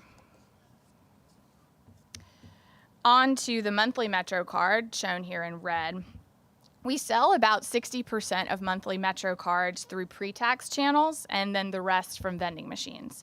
So this is another column that's never going to turn blue, but has gotten a lot narrower over the last year, with about 2 million fewer trips in March of this year versus March of last year. And by next month, it's going to be even smaller. The biggest pre-tax companies are in the process of completely eliminating Metro card sales and converting all of their products to either an Omni card that they'll automatically reload with pre-tax dollars, or a contactless debit card that customers can just tap at the turnstile. These photos show one of the pre-tax benefit companies, Eden Red. It shows you their contactless debit cards, and the card up front in blue is actually the City of New York's employee pre-tax debit card, which they're now tapping at the turnstile. Customers tell us they love this. It's a better customer experience, not just because it's convenient and they can skip the vending machine line, but also because the money they don't spend on trips stays in their pre-tax pockets. Oh, excuse me. So, reduced fare customers, back in December, we converted the entire reduced fare program from MetroCard to Omni. And we mailed personalized Omni cards with a letter to our over 1 million existing reduced fare customers. And all new applicants at that point started receiving Omni cards instead of Metro cards. The folks in this photo are actually the first 3 customers to apply for reduced fare of the reduced fare program and receive their OMNY card on the spot. The reduced fare customer base was quite quick. We're very excited. They were quite quick to embrace OMNY. And the latest numbers here, this is March data, but the latest numbers I just looked this morning, and we're at 65% reduced fare OMNY adoption. So incredible growth. We've encouraged all of our reduced fare program customers to just spend down that balance on their Metro cards and then switch to your OMNY card. They can exchange the value if they'd like, but the OMNY cards are ready to tap just as soon as you add value to them. But to support this remaining customer segment here in reduced fare, we're continuing efforts led by Shanifa's team to maintain a very high level and high touch customer service offerings, like in-person customer assistance at one of the 16 customer service centers and virtual assistance at our call centers, but also broad marketing efforts like out-of-home and radio ad placements to inform seniors and those with qualifying medical conditions that it's their turn to start tapping and how to find help if they need it. So 2 more columns left. Here we're talking about fare fares. This is the half fare program administered by the City of New York. And making fare fares tap and go eligible by the end of last year was an MTA priority. Now we are supporting the City of New York's work to help all fare fares customers make the switch. So a few notes about this. Existing customers can request to switch now. Just go to nyc.gov/access HRA. And later this year, the city is going to bulk issue OMNY cards to any remaining fare fares customers who've yet to make the switch. But in the meantime, new or expiring and renewing fare fares customers will receive an OMNY card. We're supporting this with the MTA's newly launched fare fares enrollment centers at several MTA stations, and the city's got a lot of paid marketing and pop-up events and text campaigns going to reach this customer base. The last segment here. We have sort of a long tail noted as other. There are a lot of segments here, including the employee pass. So Demetrius, I think, was unaware previously that we were borrowing his photo, but we're thrilled that he's our poster child or the face of the MTA employee pass, which will give MTA employees OMNY capabilities or tap and go capabilities. This also includes paratransit program, the uniformed agencies, and many others that have just very specific program distribution channels. So those are all in motion to reach customer hands by the end of this year. So in summary, there is a lot of activity happening. We are thrilled that New Yorkers have overwhelmingly embraced tap and go, and they're doing it because it saves them time and it saves them money. But to reach this remaining 1/3 of our customer base, we have targeted strategies for each of these yellow rectangles. Our goal is a smooth transition for all customers before we stop selling Metro cards on December 31st of this year. And now I'm going to hand it to Tim Kaiser, who's going to update you on the vendor contracts and project delivery details. Tim. Thank you, Jesse. So when we last presented the capital program back in May of 2024, we were seeking approval of a rebaseline schedule that established contractual substantial completion date in December 2025. And I'm pleased to say that we're on track to hit that milestone. Our goals throughout 24 and 2025 are on the screen in front of you. A few presenters now have touched upon the software, and really the goal there was to get all these remaining ridership classes with the technology in hand to convert over. You've seen that presented in the data, and the system's now registering roughly about 4 million taps each weekday. On the physical installation front, last time we were here, we had 10 new OMNY configurable vending machines and about 5 New York City subway stations where we were conducting our pilot. We've made a lot of strides moving the technology forward. I'm pleased to announce that we have over 670 devices now at over 325 subway stations. So that represents about 2/3 of the system and about 70% of the work that we have to complete. We have more to come on the next slide on the physical installations. And then the last bit was really the third-party coordination. You heard a question before about Westchester Beeline Bus. I will confirm that we are on track to deliver Omni service at both Westchester Beeline Bus and Nassau Intercounty Express Bus system by the end of this year, which is in line with the end of MetroCard sales. Keep in mind, these are the last two Omni affiliates to be onboarded to Omni. We had previously launched service at JFK AirTrain, Roosevelt Island Tram, and Hudson Rail Link. JFK AirTrain will continue to move forward with contracting with the vendor to procure enhanced gates to have, which will provide Omni integration. Building on our vending machine update, pleased to say that we are on track to have a vending machine in all stations by Labor Day of this year. That's all 980 public-facing devices. And we continue to install about a rate of 20 each week. So as you can see, that 670 to date have been installed, and we keep moving forward at a pretty aggressive pace here. I know in the past folks have presented this, but to reiterate, there are roughly 40 fewer vending machines in the Omni program than there will be in MetroCard. This takes advantage of the various payment options available to customers, and these devices are located strategically throughout the system in historically high cash sales areas and areas that are ADA accessible. We are ensuring that there is sufficient spread throughout the city so that all of our New York City Transit customers will have access to a device. We're also continuing to remove public-facing MetroCard equipment.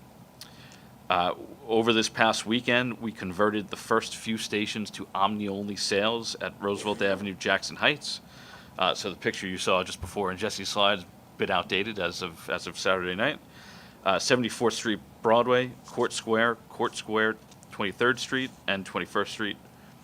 Station agents will be made available at these locations to assist customers as they transition to Omni. We will continue removing legacy devices from additional stations on a daily basis through the end of 2025, at which point we're confident that we'll have all of these MetroCard vending machines removed from the system. And we continue to monitor Omni adoption at all these stations to ensure that the work is done with minimal impact. And as a general reminder, MetroCard payment will be accepted into 2026. The screen before you, you're seeing a high-level visual representation of the major efforts that we presented back last year. As mentioned moments ago, we're either on track or we've hit all of our major targets. Our vending machine program continues forward. You heard earlier that our student and reduced fare programs are fully launched at this point. Fare fares and paratransit launches are ongoing, and they will be ongoing through 2025.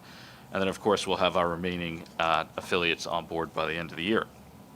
We also anticipate a limited release of our Omni virtual cards later this year. These are the digital cards that you generate directly in your phone wallet, whether it be Apple or Google Wallet. And we will be conducting, obviously, robust testing and various phases of piloting before we do a wider release to general customer base. Other future work in 2026 is really focused on back office enhancements, things like inventory management, upgrades to our B2B portal. Now pivoting over to our railroad system.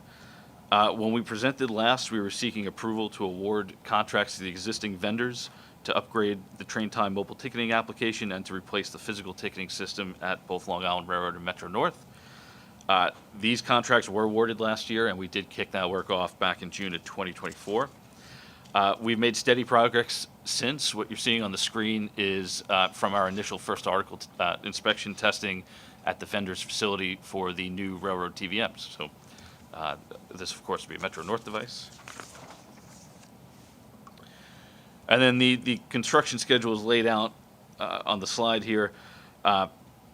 Again, we conducted our first article inspection testing back in December of last year. That passed.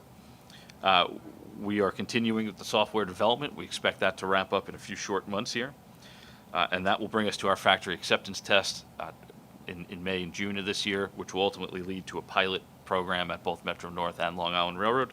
We are on track to do that by June of this year, which shortly thereafter would be the start of full-fledged production installation. Upgrades to the train time application are ongoing behind the scenes as we roll out the physical work. And lastly, concluding with confirmation that both programs, both the New York City Transit program and the Railroad program, are on track and on budget. We expect to hit substantial completion for New York City Transit in the fourth quarter of this year, and the public-facing components of the railroad work to be complete in the second quarter of 2026. So the work is moving steadily along. There's been quite a lot done over the last year, and we look forward to hitting our targets. Okay. Chair, Yeah, please. if I may, just by way of wrap up in the transit, just 2 points. One is, as the board knows, C&D was tasked with, taking over the finalizing the delivery of OMNY last year, and as you can see, we've been able to put together a great organization. It's really a two-headed organization. Tim Kaiser running the delivery, and then Amy Linden, who runs OMNY operations and services, and is finding a myriad of ways to make this complicated system work within all of the different systems that we run here at the MTA. And both of them, as you can see by the slide that we care about most at C&D, are doing a great job. The project is on time and it's on budget. The second thing I wanted to say is it's the card vending machine rollout is very exciting, and just because of a little misinformation from the podium, despite the fact that we just started installing these and they are new technology within our system, they are available 98% of the time. And in terms of cash collection, they are twice as reliable as the MetroCard vending machines that we're removing from the system. And that's what really matters, is that it's cash collection that those are there for folks that really don't have any alternative other than to buy an OMNY card at that terminal. So again, 98% availability and twice the reliability for cash in the MetroCard vending machines in the early stages of this. So it's a great success. And not anyone who's been out in the system, as our board members are, knows that probably the most important thing, it's really simple, which is you walk up to a line of people standing at a MetroCard machine and go, "Hey, do you got a tap and go credit card?" And they say, "Really?" So that's why that station agent interaction that was on one of the slides is so important, because in many cases people just need to be educated that they can use their Google wallet, their Apple wallet, these online payment options, as well as just a routine, regular tap and go credit card, which they're accustomed to using for other purposes. So that's one of the reasons that we can actually have fewer OMNY card vending machines than MetroCard vending machines, because in the end, a huge proportion, maybe 70, 80+% of our riders are going to actually not use a physical OMNY card. They'll be using one of the other payment options. So this is why what you just saw today is why we moved this into a mega project at C&D. You're seeing the execution that we got out of that. So compliments to Jamie and the entire team. Is the IEC going to comment on this at this moment? All right, let's hear from the IEC, and then we'll have board questions and comments.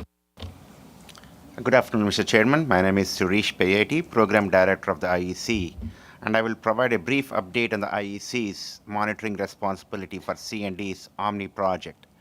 Since our last report in May 2024, the OMNY project continues to progress. So far, 670 OMNY vending machines are in service across 325 stations. The remaining 310 vending machines will be installed by the third quarter of 2025. Students and reduced fare customers have been issued OMNY cards. The distribution of paratransit and fare fares OMNY cards is underway and is expected to be completed by the fourth quarter of 2025. After completing the installation of OMNY vending machines and distributing the remaining OMNY cards, the OMNY system will be in full beneficial use for all paying New York City Transit customers. In addition, two affiliates, the Westchester B Line and Nassau Intercounty Express Bus, are in the process of implementing OMNY by the fourth quarter of 2025. The IEC's review indicates that the current budget is sufficient for completing the OMNY project. The contractor schedule, approved by C&D, forecasts substantial completion in December 2025. The IEC agrees that the substantial completion is achievable. However, there is a risk that it could be delayed until the second quarter of 2026. This is because substantial completion is contingent upon the MTA's approval of Cubic's final revenue service acceptance testing. This testing consists of a 90 consecutive day period during which all OMNY taps must be validated on the back end and all program elements must meet the contract's performance requirements. The risk is primarily due to Cubic's staffing challenges. As cited by the MTA, existing software defects and the time needed to address issues uncovered during initial testing and subsequent validation testing. Additional details of the risk and concerns are in the CPC book. This concludes the IEC's update on OMNY. So just for clarification's sake, you're identifying a risk that Cubic will not get all their software cleaned up to the satisfaction of the client, C&D, by the end of the year. But we're not giving up, right, Jamie? We're going to keep pressuring them to make good, right? We never give up, and the key thing is the functionality of OMNY is getting put into place, and it's going to be put in place by the end of the year.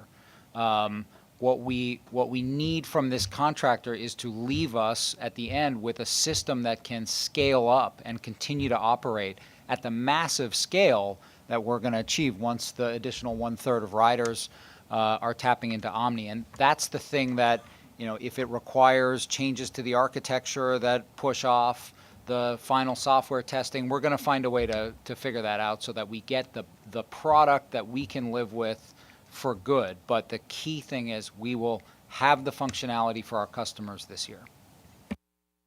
And we'll drag the contractor over the finish line on time, right? We will. Right? Yes, we will. Right. I mean, that's the way it works, right? You got to Yes. drag them over the finish line. This contractor especially. Okay. Any questions or comments? Hayden Mahaltis. So let's go back to, where's my friend? Where is she? Okay. So I just asked, when you were making your presentation, I was paying attention, but I asked Shani for a quick question. So this is great. Happy that we're getting everything up and running. But my thought was the tourists that come to New York, right? So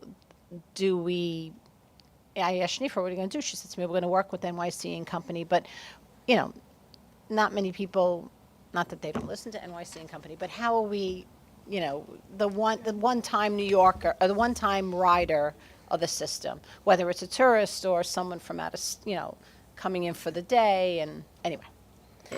So, outside of working with, NYC and Co., as well as the tourism board, we are really amplifying our customer messaging and ads at transit hubs, at airports and high crossing places.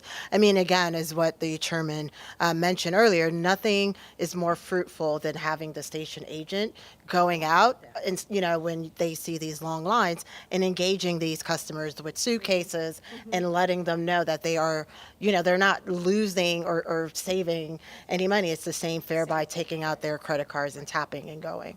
It's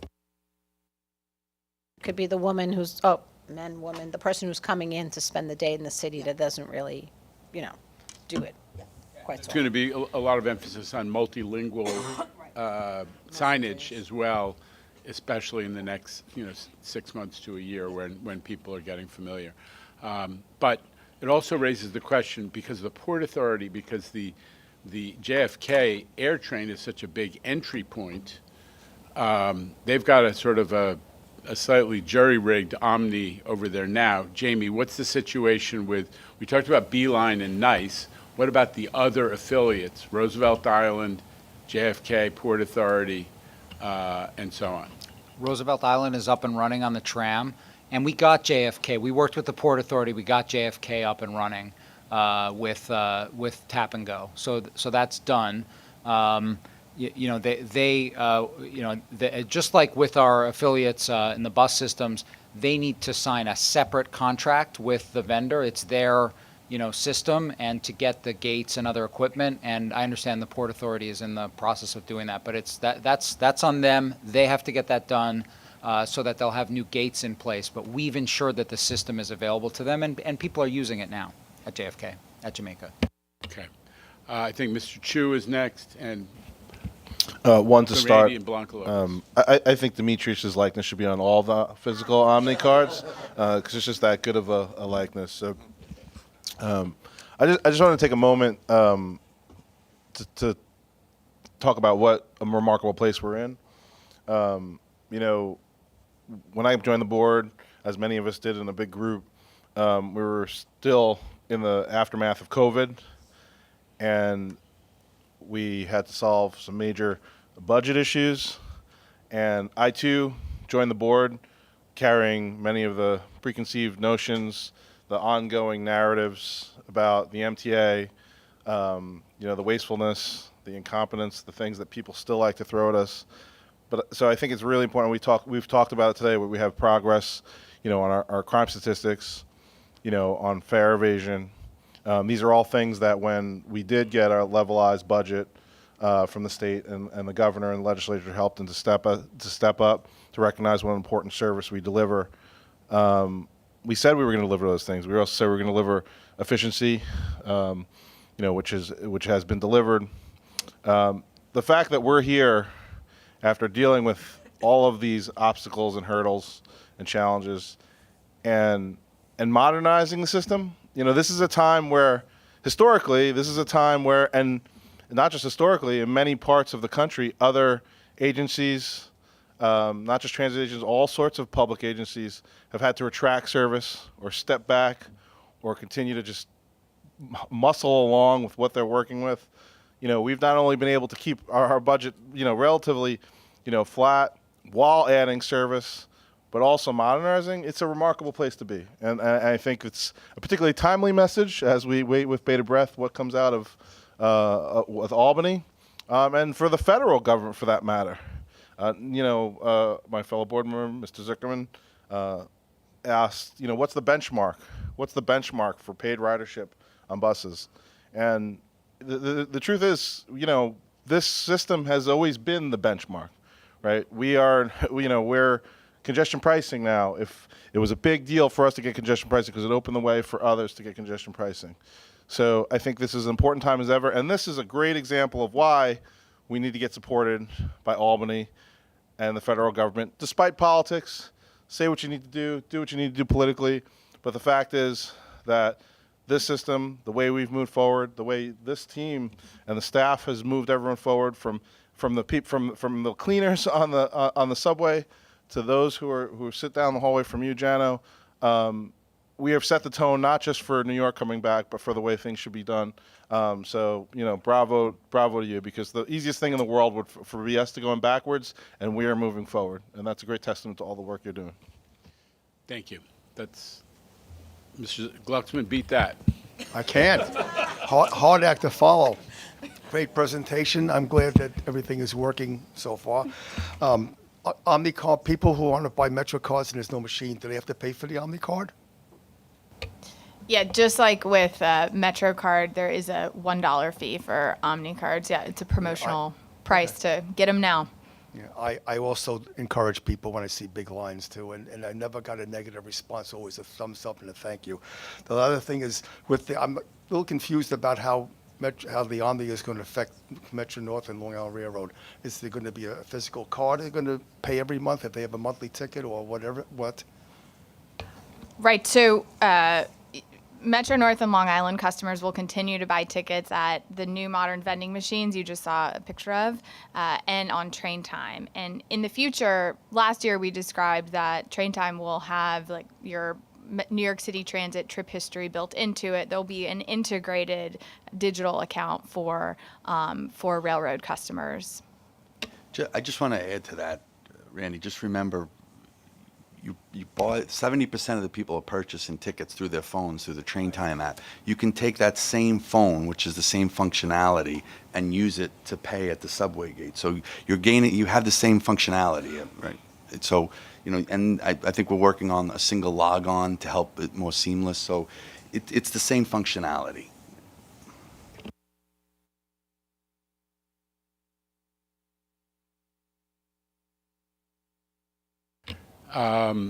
Anybody else wishing to be heard? I'm sorry, Ms. Lopez, Ms. Sarn. Just a quick question, and hopefully I didn't miss it.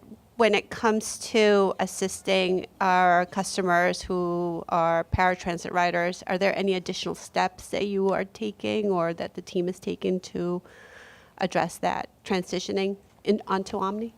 Yes, absolutely. So the paratransit customers are receiving an Omni card and can load value into that Omni account online. But that Omni card for those who receive zero fare trips in the New York City transit environment provides that same functionality to them. Yeah. So that's all done through the paratransit office and with that high-touch customer service.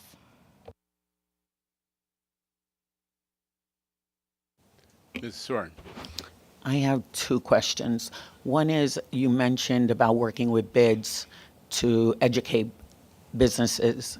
What happens to all the commercial corridors that don't have bids? Have you reached out to chambers like ourselves, since we touch thousands of businesses across and for areas that don't? I'm just curious how they're being educated or having the opportunity to also do the Omni sales. Absolutely, and we would welcome, we could give you more detailed follow-up on this, but through the government and community relations team over the last 2 years, we've been working with elected officials, and I say BID is kind of the umbrella moniker for the relationships with local businesses and neighborhoods around the 5 boroughs. But this has been a huge effort, and we actually have gone door to door talking to small business owners who sell some of our best MetroCard retail partners and helping them with sort of a white glove onboarding to sell Omni. It's been very well received.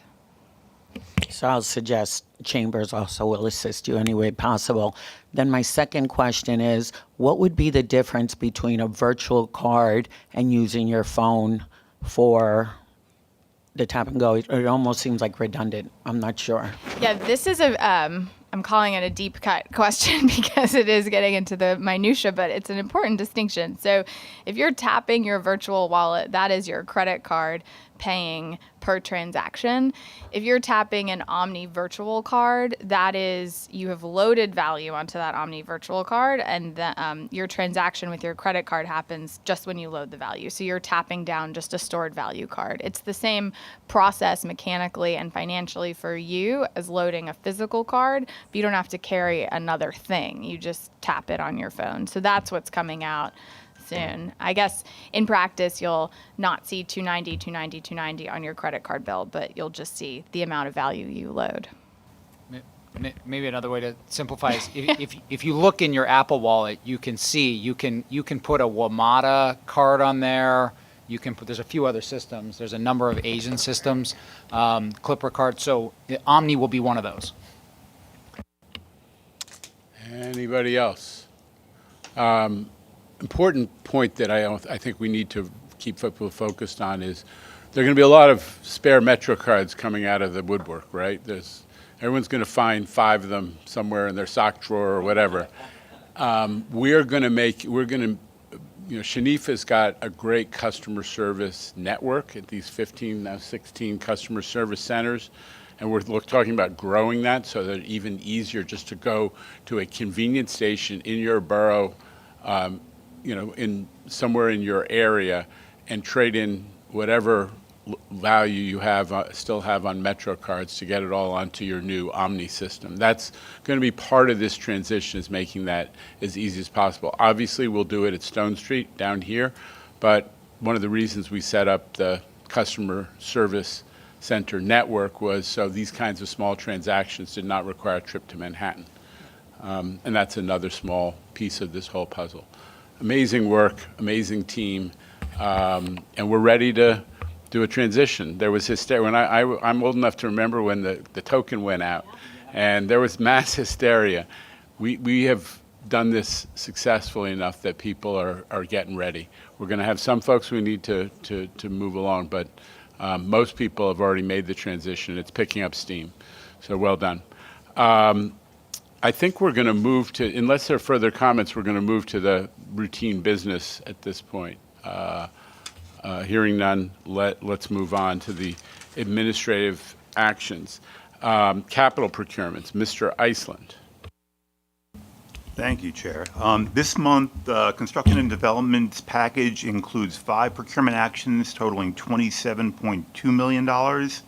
The first item seeks approval to award a publicly advertised and competitively solicited contract in the amount of $6.4 million to Atlas ATC Engineering, Inc. to provide special inspection and testing services in support of C&D projects. The next item seeks approval of a new award in the amount of $4.4 million to Nordic Signals Consulting APS, of also a publicly advertised and competitively solicited contract to provide a technical and program oversight team with specialized knowledge in communications-based train control system, that's CBTC, to support the deployment of CBTC across the New York City subway system. The third item is a modification totaling $7.7 million to the contract with Cubic Transportation Systems for the OMNY new fare payment system. This mod will provide for several software enhancements to the existing point-of-sale network and reduce fare and paratransit functions, and improve customer-facing applications and system interfaces. This mod includes technical support for these enhancements through July of 2030, and then 2 5-year options exercisable at MTA's discretion to extend the technical support for another 10 years. The next item is a ratification of a modification in the amount of $5.75 million to a contract with Siemens Industry to provide a database validation tool, a cloud-based automatic train supervision expandability tool. These tools will support the ongoing expansion of CBTC across the New York City transit system, as well as changes to the car-borne controller software to improve CBTC system performance and reliability. And the last item is a ratification of a modification in the amount of $2.9 million with Ristani ASW JV to furnish, somebody liked one of those procurements, I guess, to furnish and install temporary structural shoring to the underside portions of the Belt Parkway ramp of the Verrazano Narrows Bridge. The structural shoring will protect against the possibility of falling debris until the ramp is rehabilitated under contract VN84B, which is currently in procurement right now. These items are described in detail in the staff summaries contained within your committee books, and I hereby submit them for your consideration and vote. Okay, so I'll make the motion. Is there a second, Mr. Chu? Point of clarification, we're acting as a committee to send it forward to the full board. Am I correct, Paige? Okay. So this is a committee action, the committee of the whole, in effect. Clearly, I'll just make one comment. Where clearly, as you get deeper into CBTC, things start to sound more technical and arcane, but that is a good sign. We're doing more CBTC, upgrading the signals.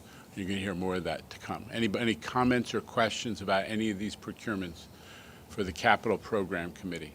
So I have motion, second, all in favor. Any opposition or abstention? The items are approved. Lizette, do you have an additional procurement report? Yes. The New York City Transit procurement package includes one item this month, which is a request for the board to formally ratify the declaration of an immediate operating need and approve the award of a 3-month miscellaneous service contract to Sovereign Hydroseal East, Inc. for the injection of cementatious grout into the tunnel subbase underneath the track bed at Essex Street Station. The topography beneath Essex Street Station on the JZ line, located on the Lower East Side of Manhattan, is built above soil that is often waterlogged due to its proximity to the East River. Routine monitoring of this area detected ground settlement, which had the potential to become problematic if not addressed in a timely manner. As a result, an immediate operating need was declared to inject the grout between the tunnel subbase to level the track. A scope of work was developed that included ground coring, injection of the grout under the track, permanent stabilization of 4 support columns, and post-performance monitoring of the area to ensure the work was successful. The total amount for this contract is $1.7 million, which procurement has found to be fair and reasonable. The majority of the work took place between January 18th and 20th, 2025. Monitoring was completed and confirmed the stability of the tunnel sub-base. I submit this procurement for the board approval. This is why you have really smart people doing inspections, right, Demetrius? This was identified by transit professionals who saw that the very slight downward adjustment in the track profile, correct? And then did some investigations and identified that there was a settlement issue in the geotechnical conditions, and then authorized this work. Any other questions? I'll make the motion. Second, please. Thank you, Ms. Mihalcis. Any further questions or comments on this particular item? Okay. All in favor? Any opposition or abstention? The item is approved. Thank you, Lizette. And finally, the March committee minutes from each of the committees have been distributed to board members. Are any of them subject to correction or addition? Mr. Albert. Yes, on the Transit Committee, I've already spoken to Demetrius about some grammatical and missing words, but in the list of public speakers, David Kupferberg's name is misspelled. It's got two P's instead of a P and an F. So with that correction, that's it. We appreciate the correction. So with that, I'll move the committee meetings. Thank you, Ms. Lopez, for the second. All in favor? All opposition or abstention? The committee minutes are approved. And with that, I can take a motion to adjourn. Thank you, Dr. Rizzo. Second, Ms. Joshi. And we are adjourned. Thank you, everybody.